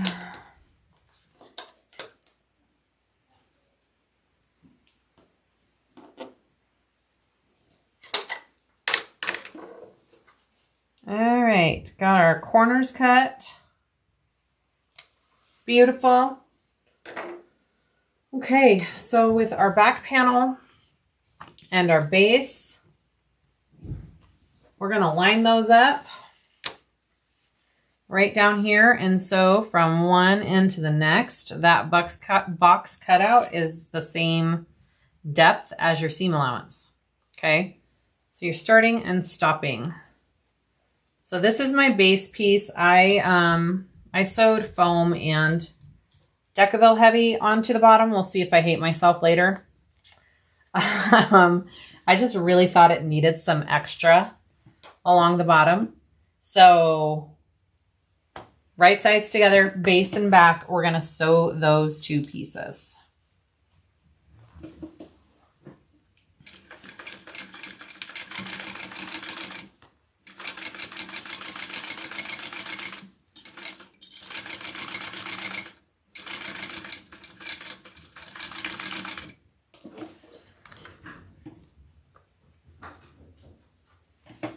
Hi, Okers. Did you get a walk? Are you so happy? Are you so happy? Oh, I'm happy for you. Okay. All right. So we fold this down out of our way, and we're going to connect the exterior front panel piece to the back here. All right. So it's pretty much going to start and stop again at that cut there, right? Uh-huh. Yeah.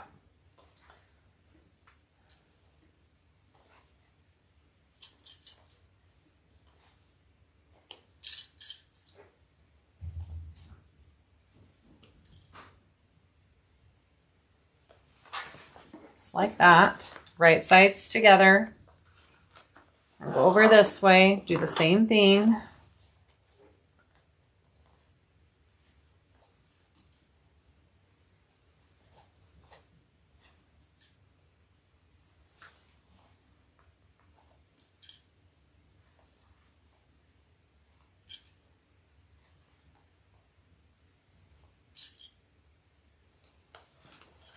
Okay, so now we want to sew those two sides on. Oops.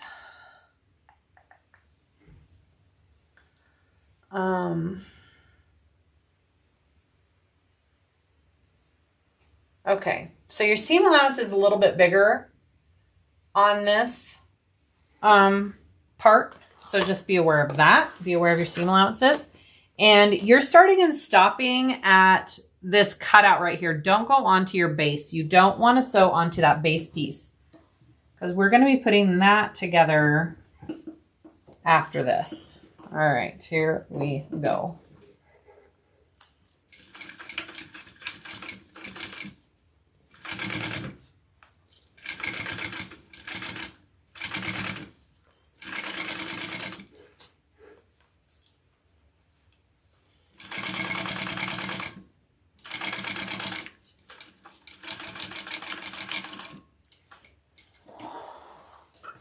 Snack and water break time for me. I know, me too.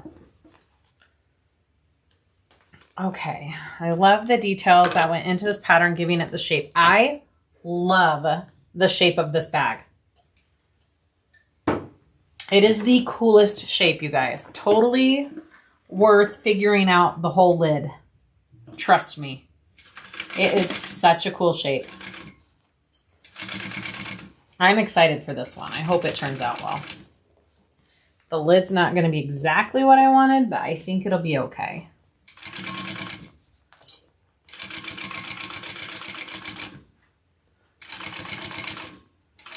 All right, now I'm not going on to my base piece. I'm just staying on these side and back panel pieces and stopping at that cutout. Okay, so now we want to attach this base piece, okay? So we're gonna be clipping this all on, and the way this comes together down here is really cool. Like, it just all fits. Okay, because you pretty much already have this back part connected here. You're just gonna connect it to there, and it connects the entire thing. It's really neat.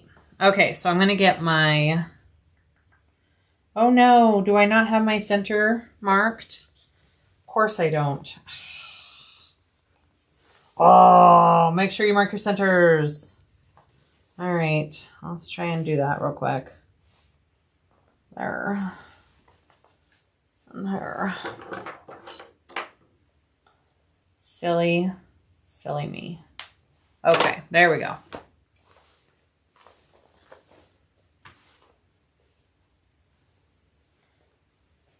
Put my centers there. I'm just gonna go all the way around here. You could put some snips into your body piece if you need to. I don't think I do.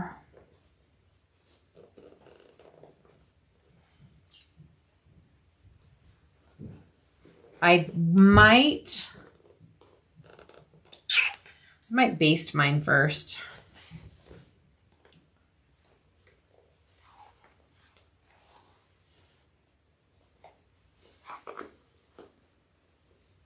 We'll see. That might be easier. You could use a stapler if you wanted to on this part as well.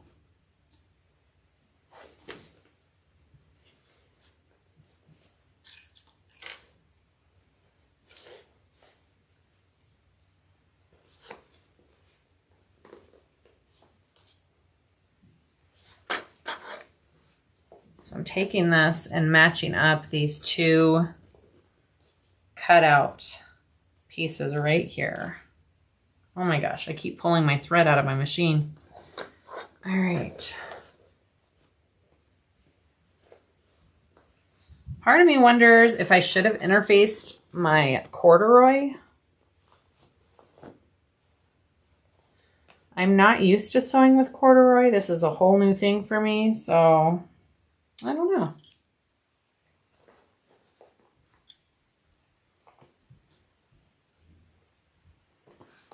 It likes to fray and has stuff everywhere.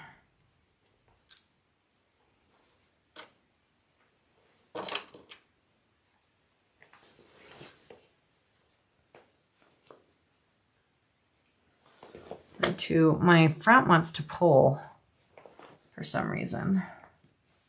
Get back here. All right, there we go. So this base is all on. I'm trying to decide. I think I should sew it from this side and squish it. I think so. Okay, let's do it. Does she suggest? Yeah, I think I'm going to baste it all on first, you guys, and then do my full seam allowance just so my layers don't shift on me. I think I'd rather be safe than sorry, especially during a live. So we're going to baste first. If I can get my thread back in. Come on. There we go.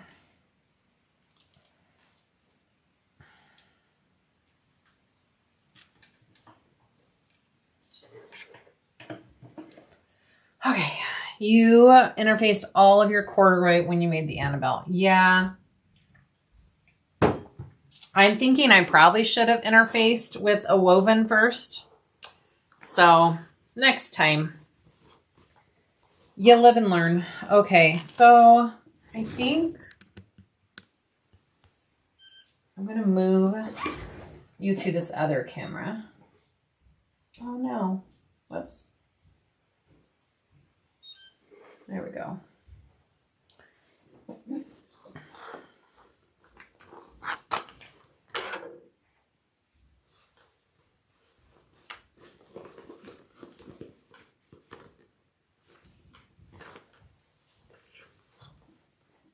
Well, maybe I will. My camera's not wanting to turn back on. There it is. All right, here we go. So you guys can kind of see what I'm doing a little bit better. I'm going to baste first, and then we'll do our full seam allowance. This has quite the little hump over here. So yeah.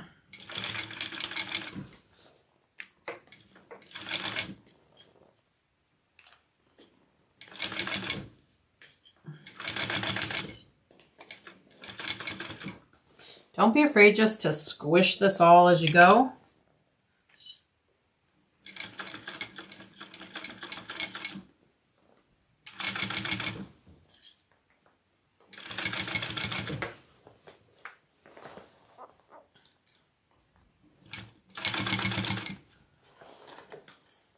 You know, my last one, I quilted on my foam. And on this one, I just basted it on the sides. And so it's kind of floppy. I don't love that. I think next time I'll quilt it if I'm going to use foam.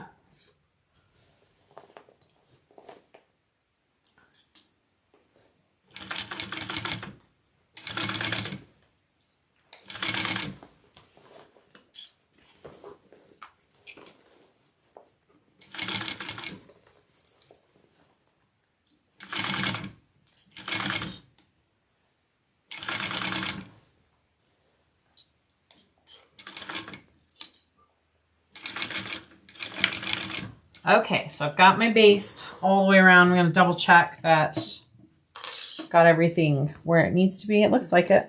All right, so now I'm going to go around and do my full seam allowance. Looks good. All right, here we go.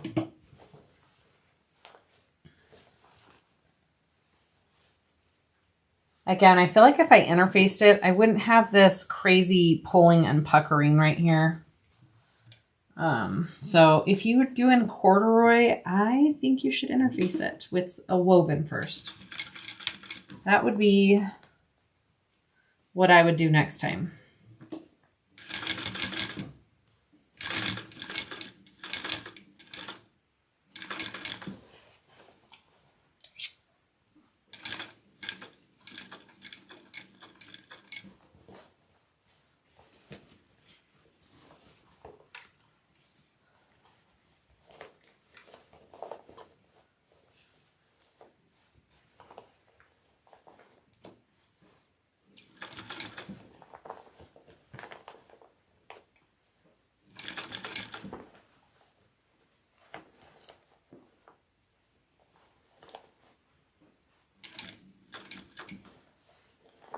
Yeah, I definitely don't like this foam not being attached.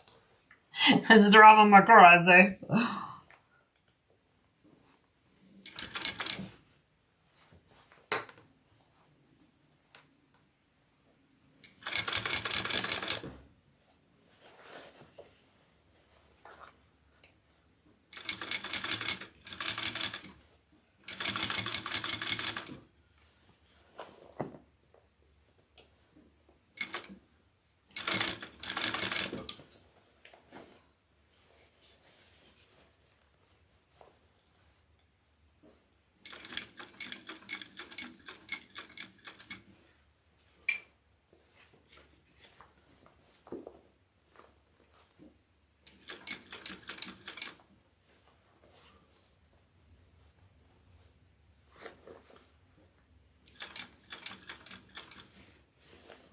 Almost there. Zoop.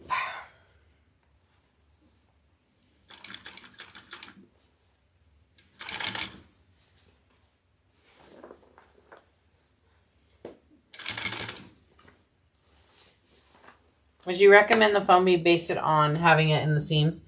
You know, I think if you have an industrial machine, you probably could handle it just fine being in your seams.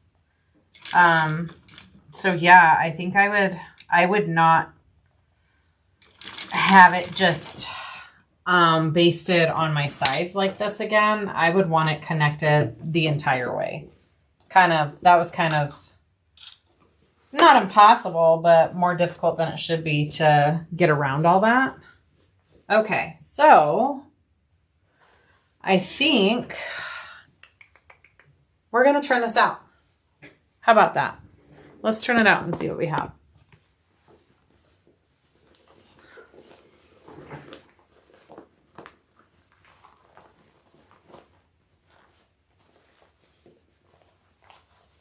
Or you can hold it with the woven on the top. Exactly. Yeah.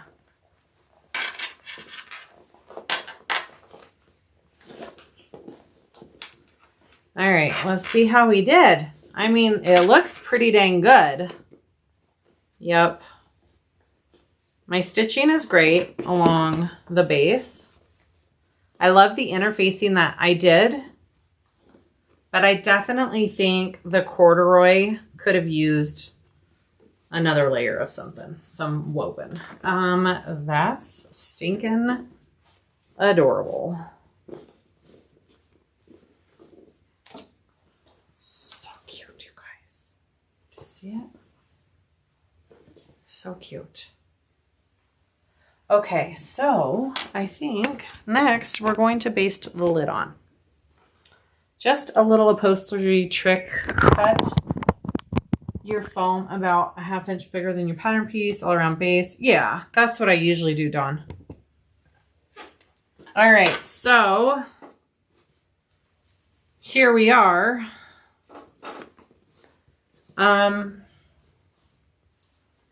We want to attach our lid, our zipper. We're going to, baste it. All right, so where's my lid? Where's my lid? What did I do with it? There it is. Okay, here we go.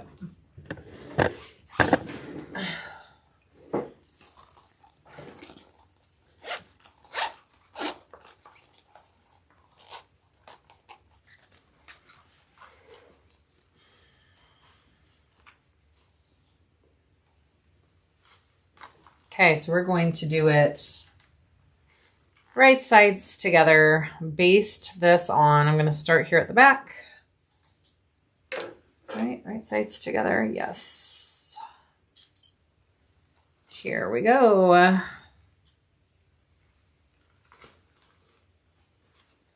Yeah, my first one, I had quilted the foam onto my pieces. And I like the way that that felt for the bag as a whole. So I would probably do that again if I was going to do it. Oh my gosh. Do I not have my center on here either? Kassiah.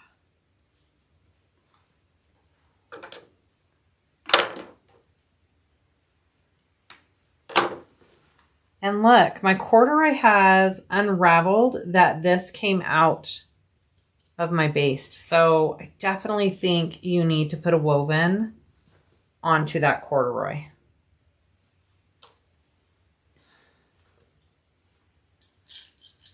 It's okay. I've never really sewn with corduroy before. This is like a new learning curve for me. It definitely does fray quite a bit. So just be aware of that.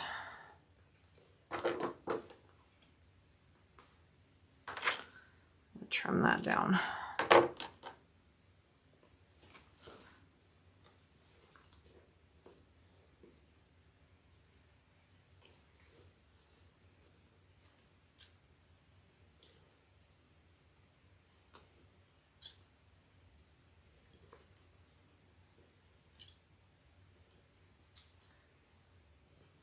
You know, I love this bag design. It is so freaking cute. And I'm glad I'm doing it again because I feel like my third one is going to be perfection.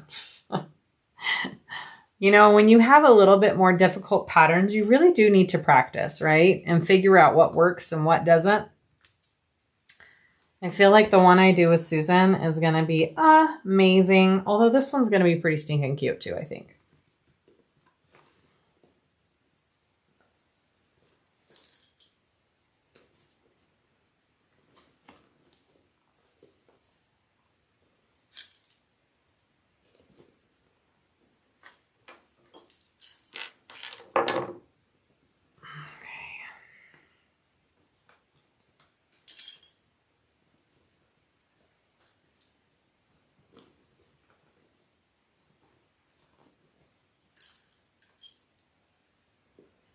Okay, so now I'm going to baste this zipper on.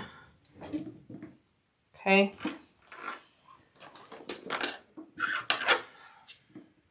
We'll change views again.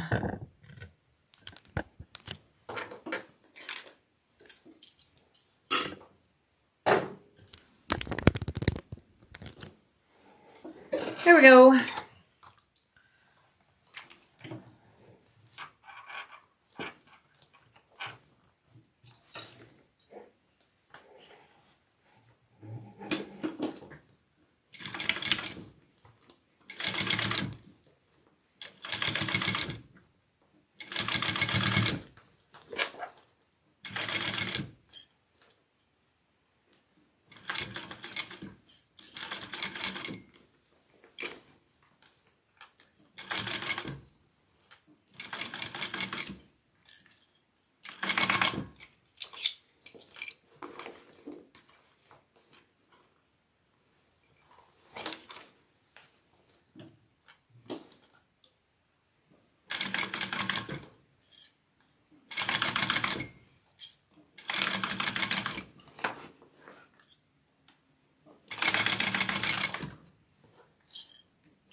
I could not have fused the foam. This is not fusible foam.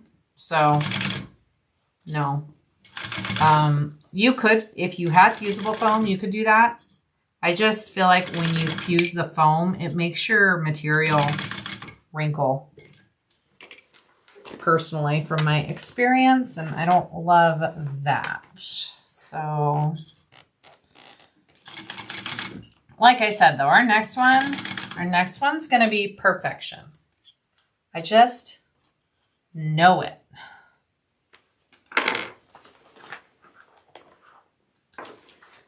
Make sure your zipper pull is not in the way of anything here.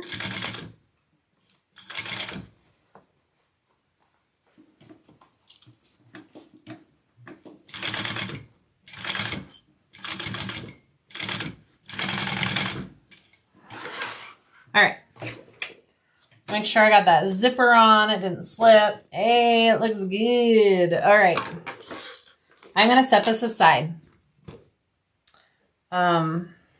It looks good. It's all clipped on. I mean, you guys, when it's all done, this is going to be such a cute bag. Look at that. Isn't that cute? Adorable. All right, let's go to the lining, you guys. All right, let me set this over here.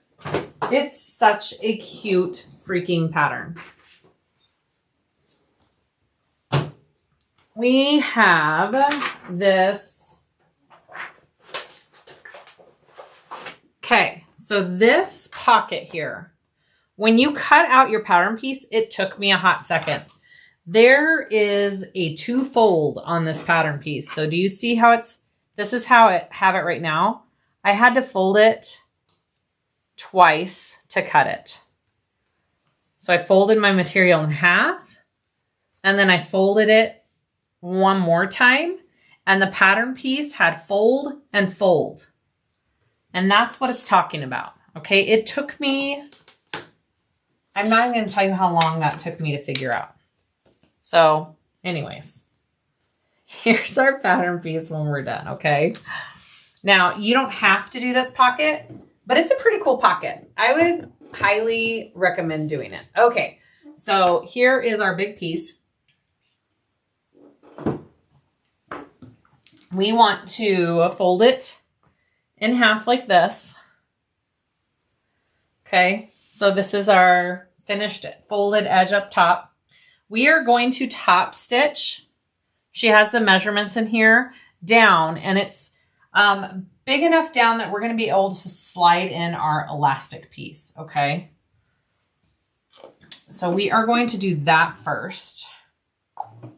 Right there.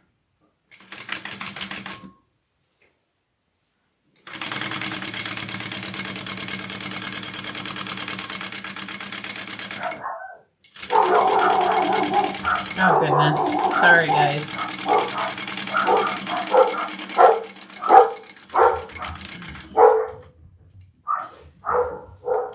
Sorry for the barking dogs. Okay, just like that. And now I want to baste these edges together, but I don't want to close up these side holes right here because we have to put our elastic through it. I'm gonna have to close my door.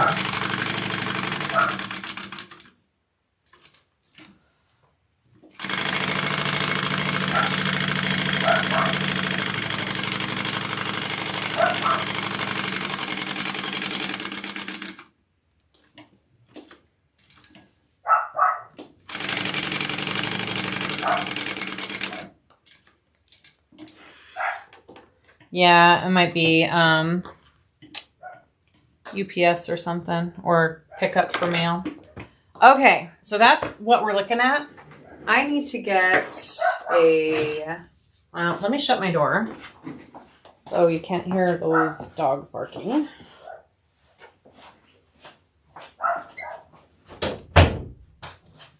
And I need to get a safety pin. I used to have one over here, but I don't see it.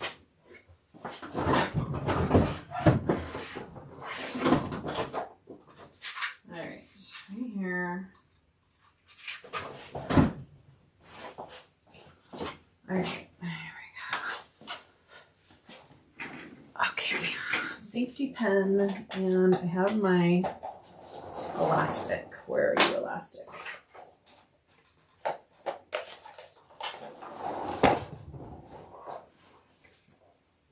Where's my elastic? There it is. Okay. So we're going to slide this through.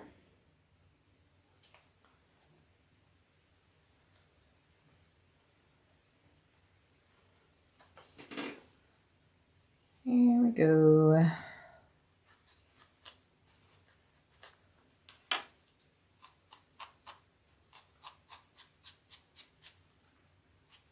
Chris, I recently found your channel. Thanks for inspiring me. Aw.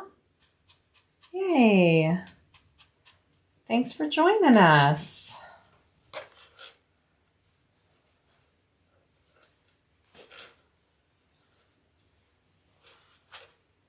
I want to make sure I don't pull it all the way through, right? I want to just get it right there. Okay, I'm going to baste this first here. Beautiful. And then I want to get this one to this edge.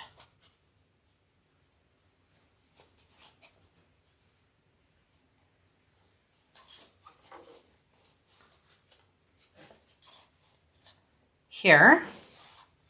Beautiful. And now I'm going to baste this into my seam.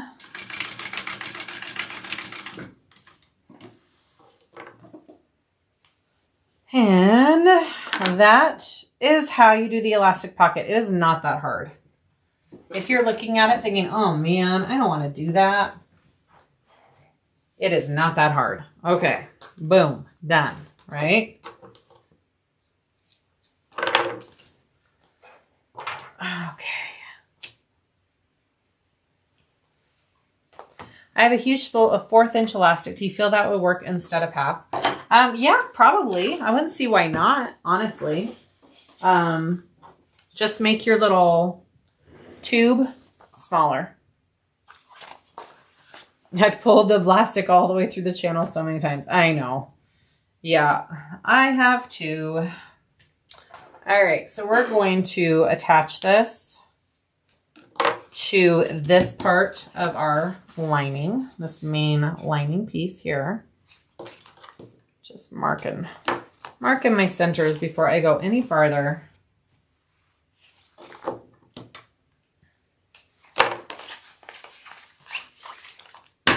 Okay, so I'm actually going to just attach this all first before I sew my individual pockets, because I think that works a little easier for me.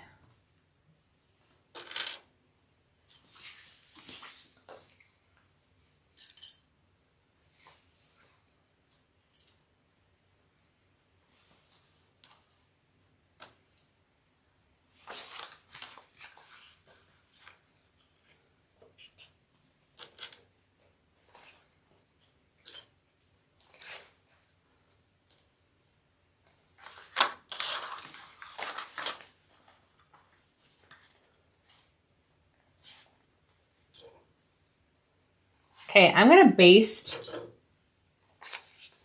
my sides and my bottom first, and then I'll separate my pockets.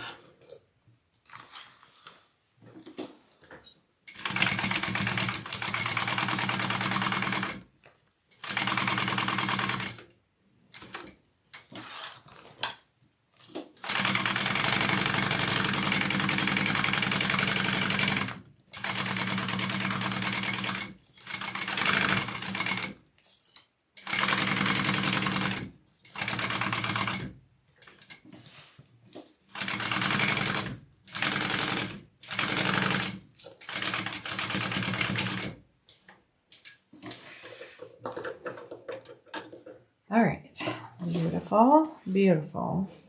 She has measurements on here for the pocket separations.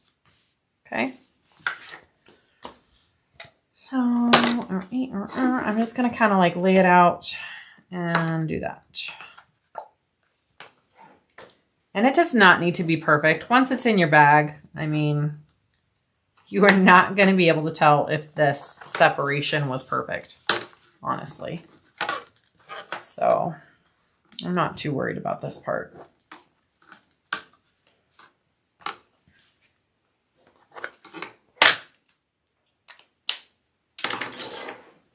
Debating whether to invest in a new machine with a walking foot. Can it cope with really thick layers? Yeah, if you're wanting to do thick layers, walking foot is the way to go. Absolutely. All right, so now I'm going to just separate. I'm just going to kind of hold it like this and sew up and back.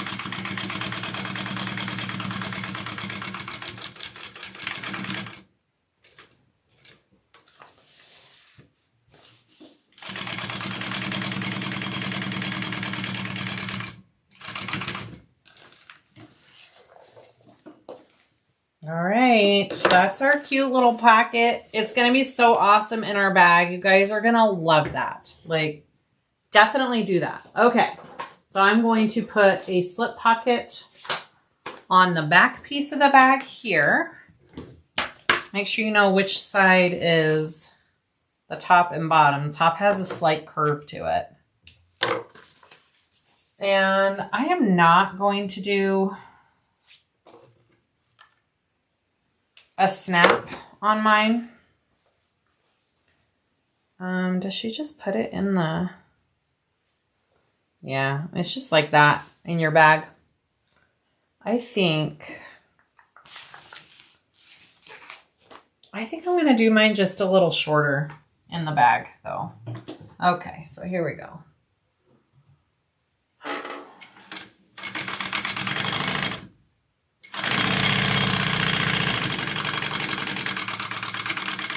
Just top stitching.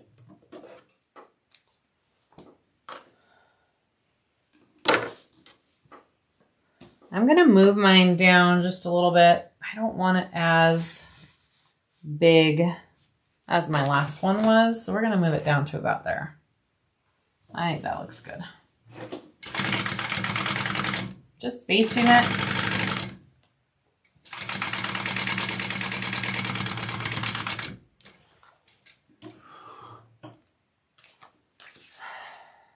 Finally got here.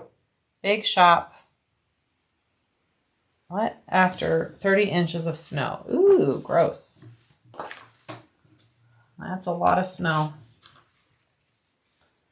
No, thank you.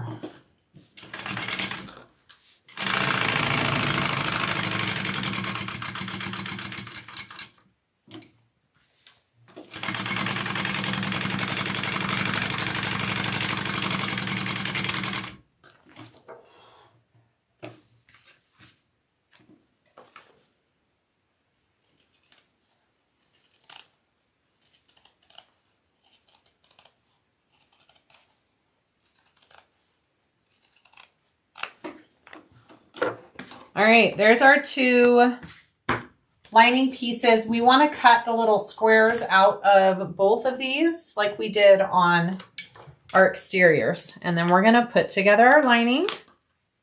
Oh, I missed my side there. Just a minute.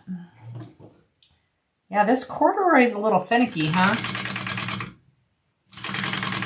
It's definitely going to be a learning curve sewing with this stuff.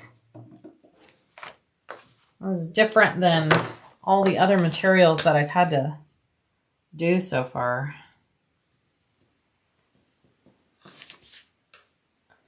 All right, cut out your corners.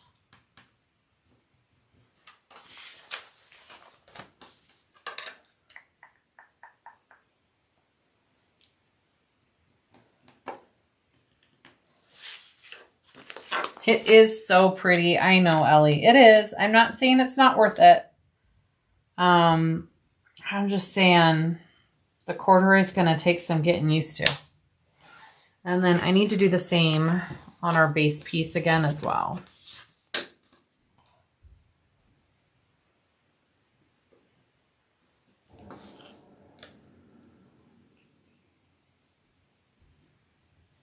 We're actually almost done, guys.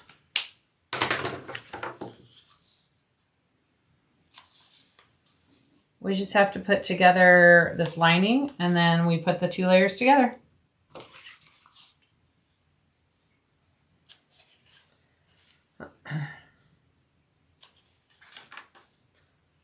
How about that?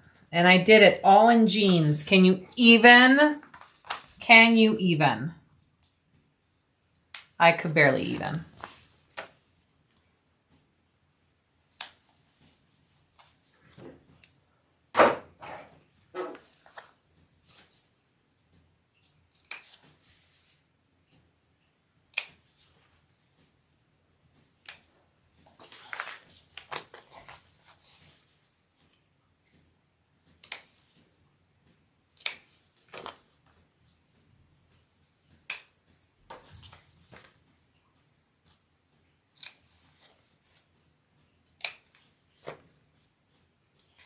Okay.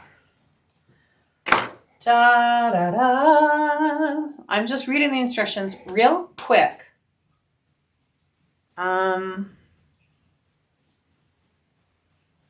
Okay.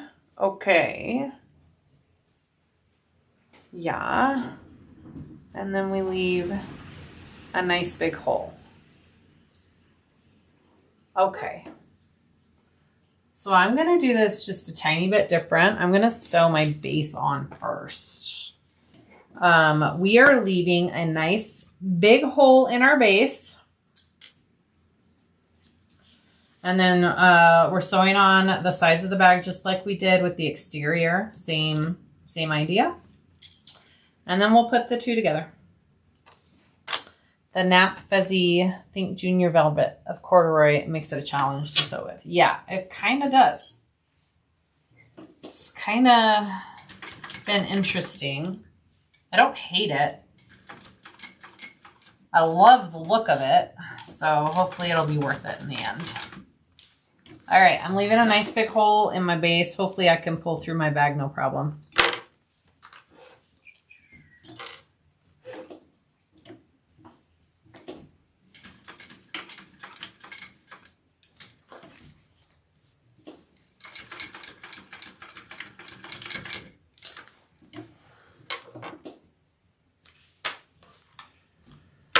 Okay. All right, so now we're gonna sew on the sides just like we did with our exterior.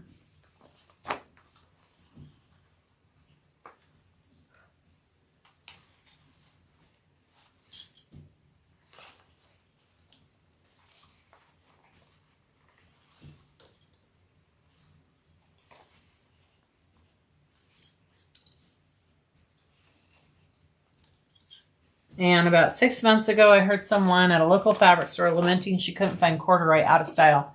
Now it's coming back. Yep. She'll definitely be able to find it now. All right, here we go. Don't sew onto your base piece.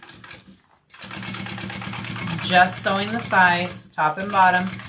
She does say in the pattern, if you have extra thick materials and you don't think you're going to be able to pull it through that hole in the bottom, you could leave the side open for your turn hole.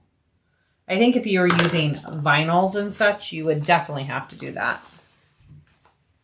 I think I'll be okay. My materials are nice and squishy and soft. I think we're going to be just fine.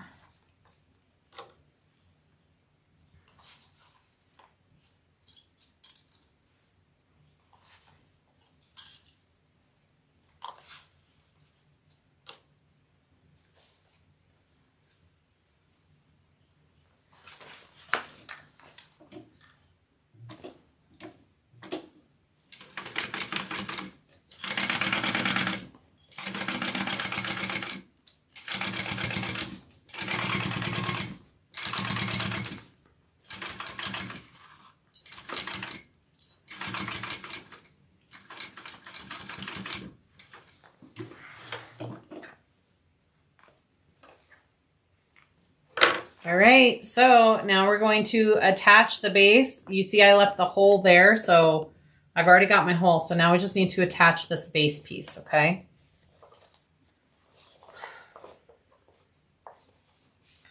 Did I did not. Oh my goodness, you guys. What is up with me not marking my centers today?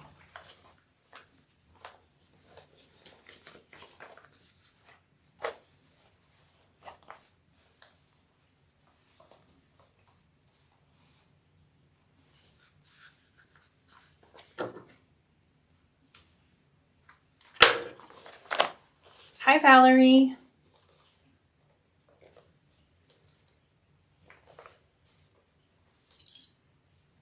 So unlike me, right, Kat? I know it. I'm a little out of practice, I guess. I don't know. Crazy. All right, I don't think for the lining I'm going to baste first. I think I'm okay with just doing my full seam allowance. We're just going to do it.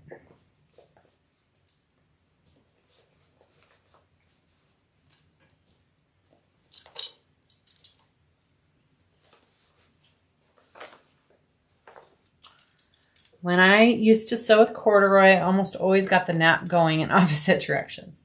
I think I did pretty good on this bag. All of the lines on the corduroy are the same way so far. So I think we did it. I tried to pay attention to that when I was cutting it out.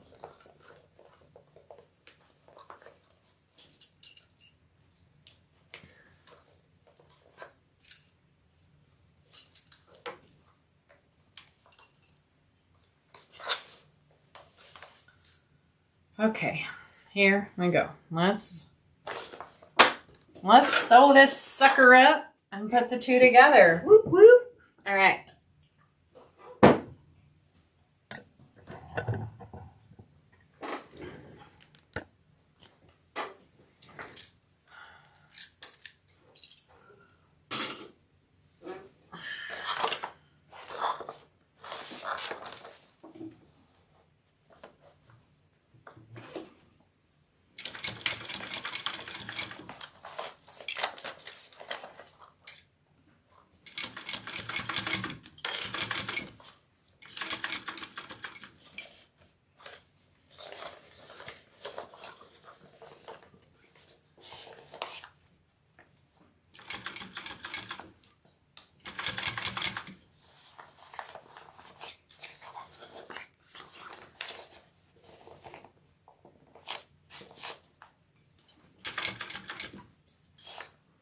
Oh no, my iPad's almost out of juice.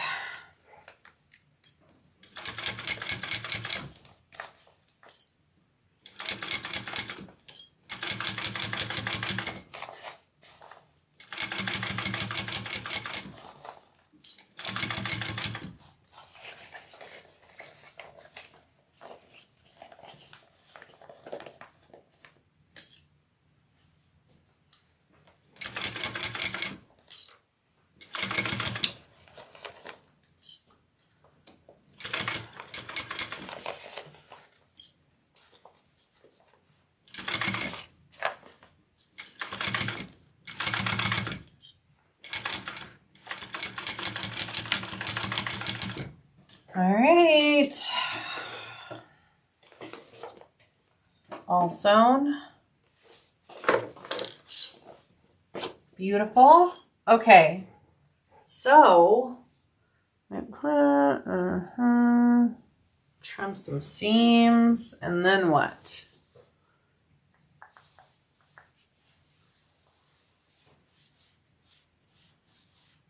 Yep.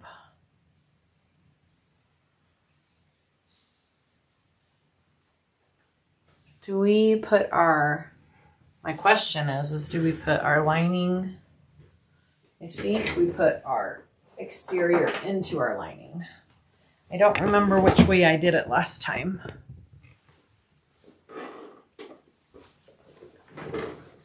Okay. Here we go. Exterior into the lining. Do, do, do.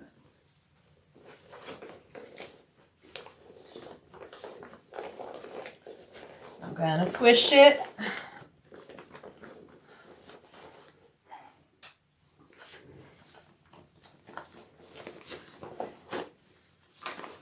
Evelyn, good luck. You can do it.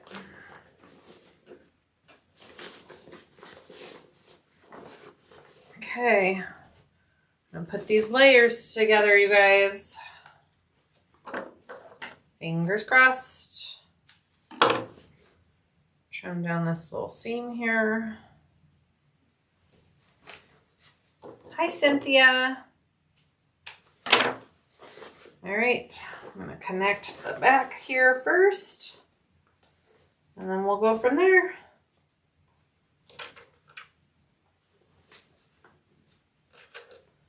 Gonna have to put on my zipper foot because I want, you know, I want that seam allowance to be even. Just a minute. I need to trim. I don't want to trim my zipper tape, but I want to trim that.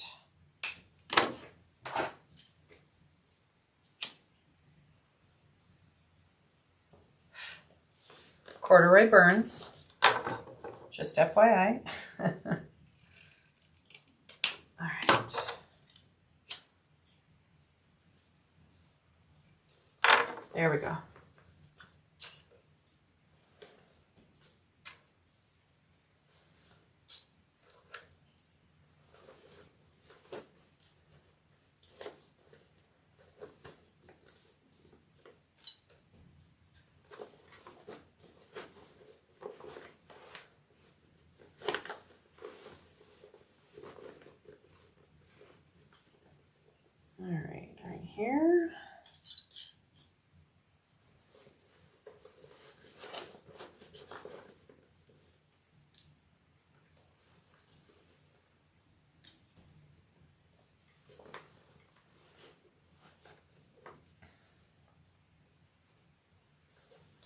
think I want to flatten. I'm flattening my seams here.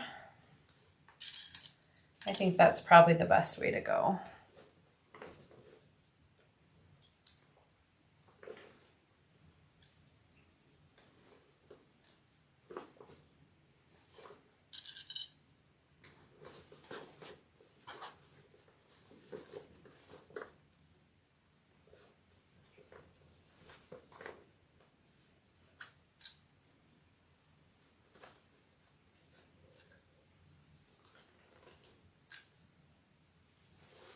So my first one that I did, I used waxed canvas and I quilted the foam onto the waxed canvas. I really like the feel of the waxed canvas for this bag.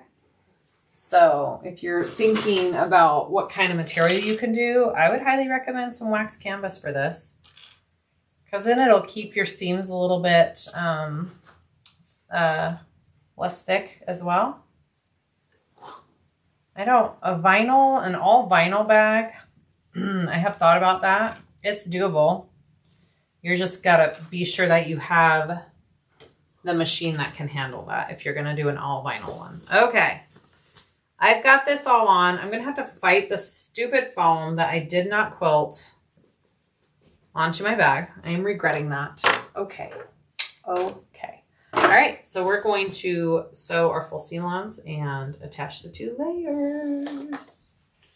Okay. Here we go. Here we go. Here we go. Oh, I need to change to my zipper foot, though.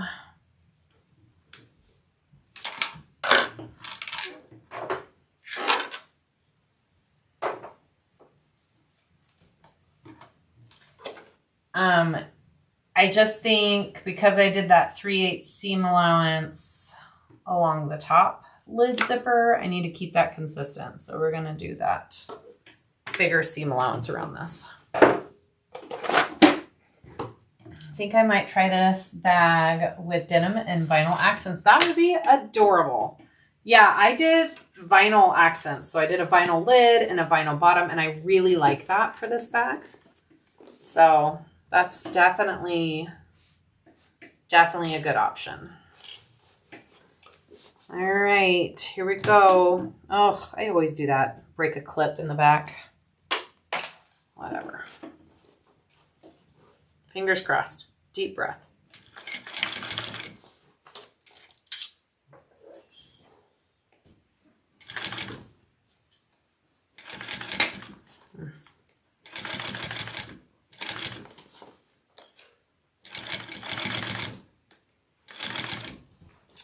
My lining is already slipping. I can see it.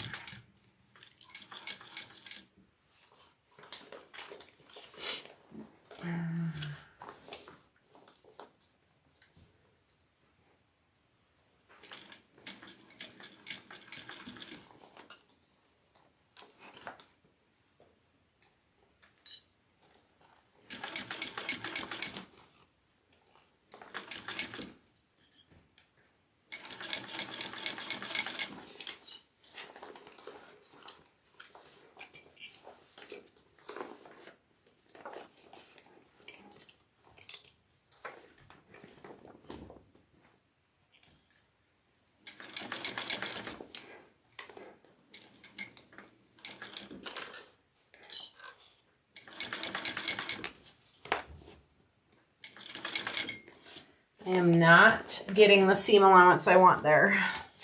I'm probably going to have to go over that again. I should have just gone to my cylinder arm.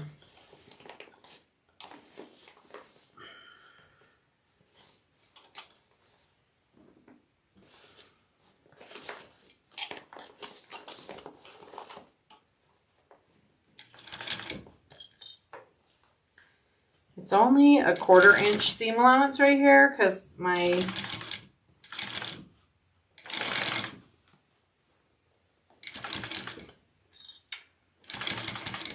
just got off track.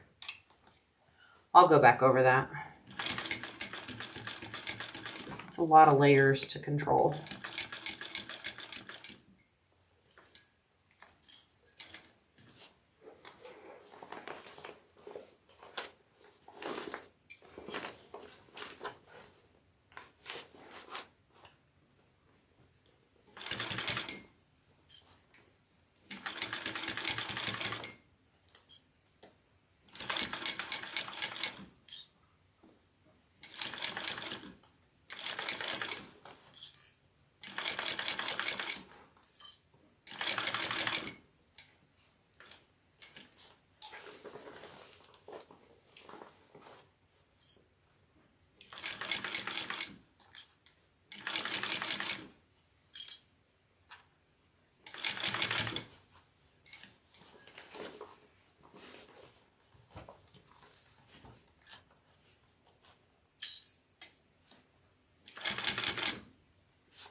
so I'm going to go back to where I felt it kind of slipping over here. Right here, I can see my seam allowance goes a little bit smaller right there. So I'm just going to come right over here. Hi, Dalva. And redo this tiny little spot.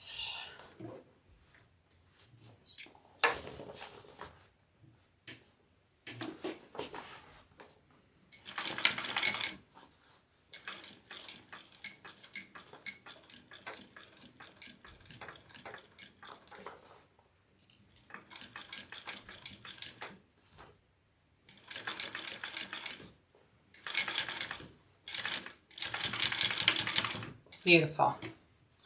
Beautiful. All right, guys, are we ready? It's time to turn and burn it. I think, oh no, I caught my lining right here.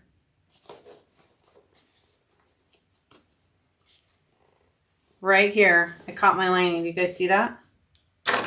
We don't want that. Nope. No, ma'am. We're not doing that.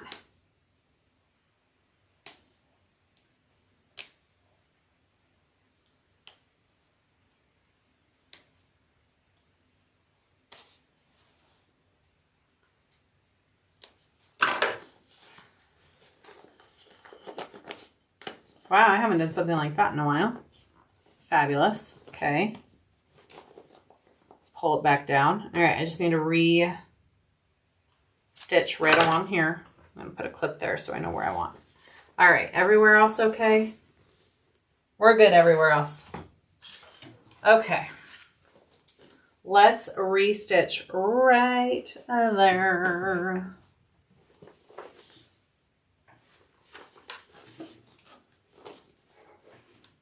Happens to the best of us, you guys. Yep, yep, yep.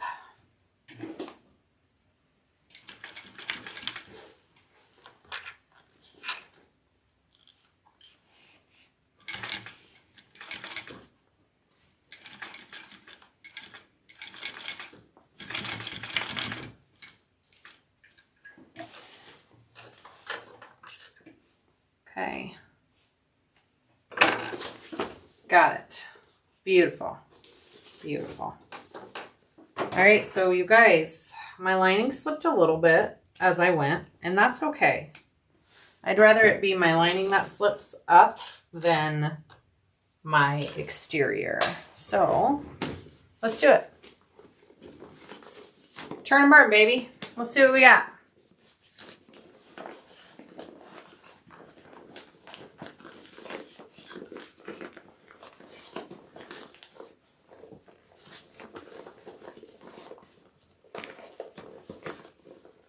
I mean, you know, I know this isn't my most perfect bag ever. And that's okay. It's a little bit more of a difficult pattern.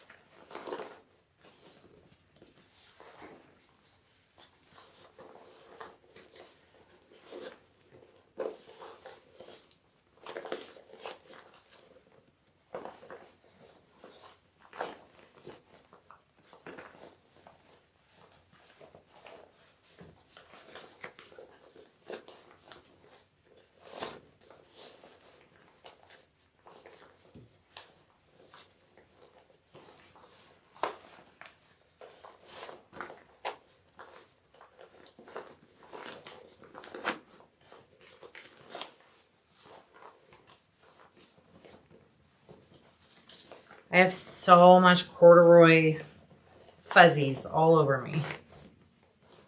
All right, here it is. Oh my goodness.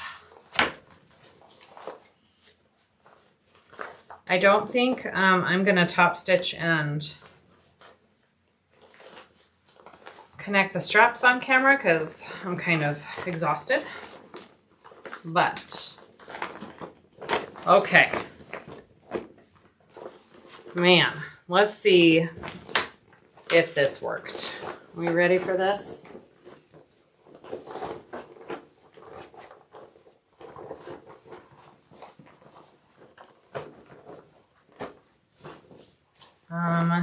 You guys, it's so cute. Okay. Hey, we did it. It looks okay. It looks great. Oh my gosh. Oh my goodness. Push out all of my curves. So I definitely should have interfaced this corduroy a little more. But she's cute. Let's zip up the top. Yep. Even my lid looks good. Like, okay. You guys. Is she cute?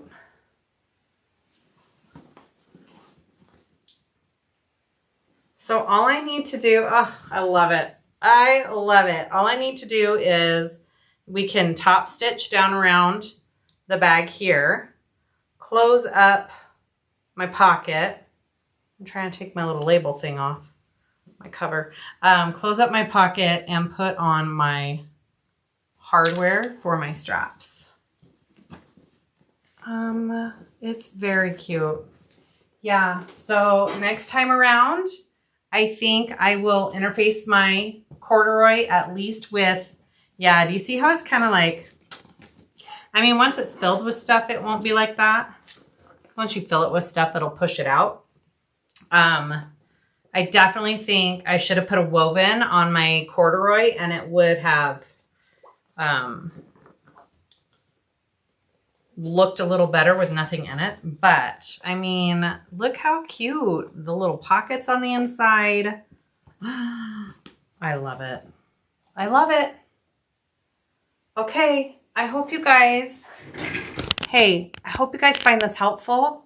Again, this is not a beginner pattern, but I feel like anybody can be successful if they just practice. So I think maybe my next round on this lid is going to be even better. I'm really excited to try it. And also the mini, from what Amber and the designer has said, the mini lid is harder than the regular size lid. So I'm learning on the hardest one, but I'm really excited to sew up another one. Do you love it or do you disagree? Okay. Thank you so much. Go check out this pattern. It is just so freaking adorable. I mean, look at that. I love it. Okay. Thanks for hanging out, you guys. I really appreciate it. Please like and subscribe if you haven't already. That would be awesome. And we'll see you all later. Bye.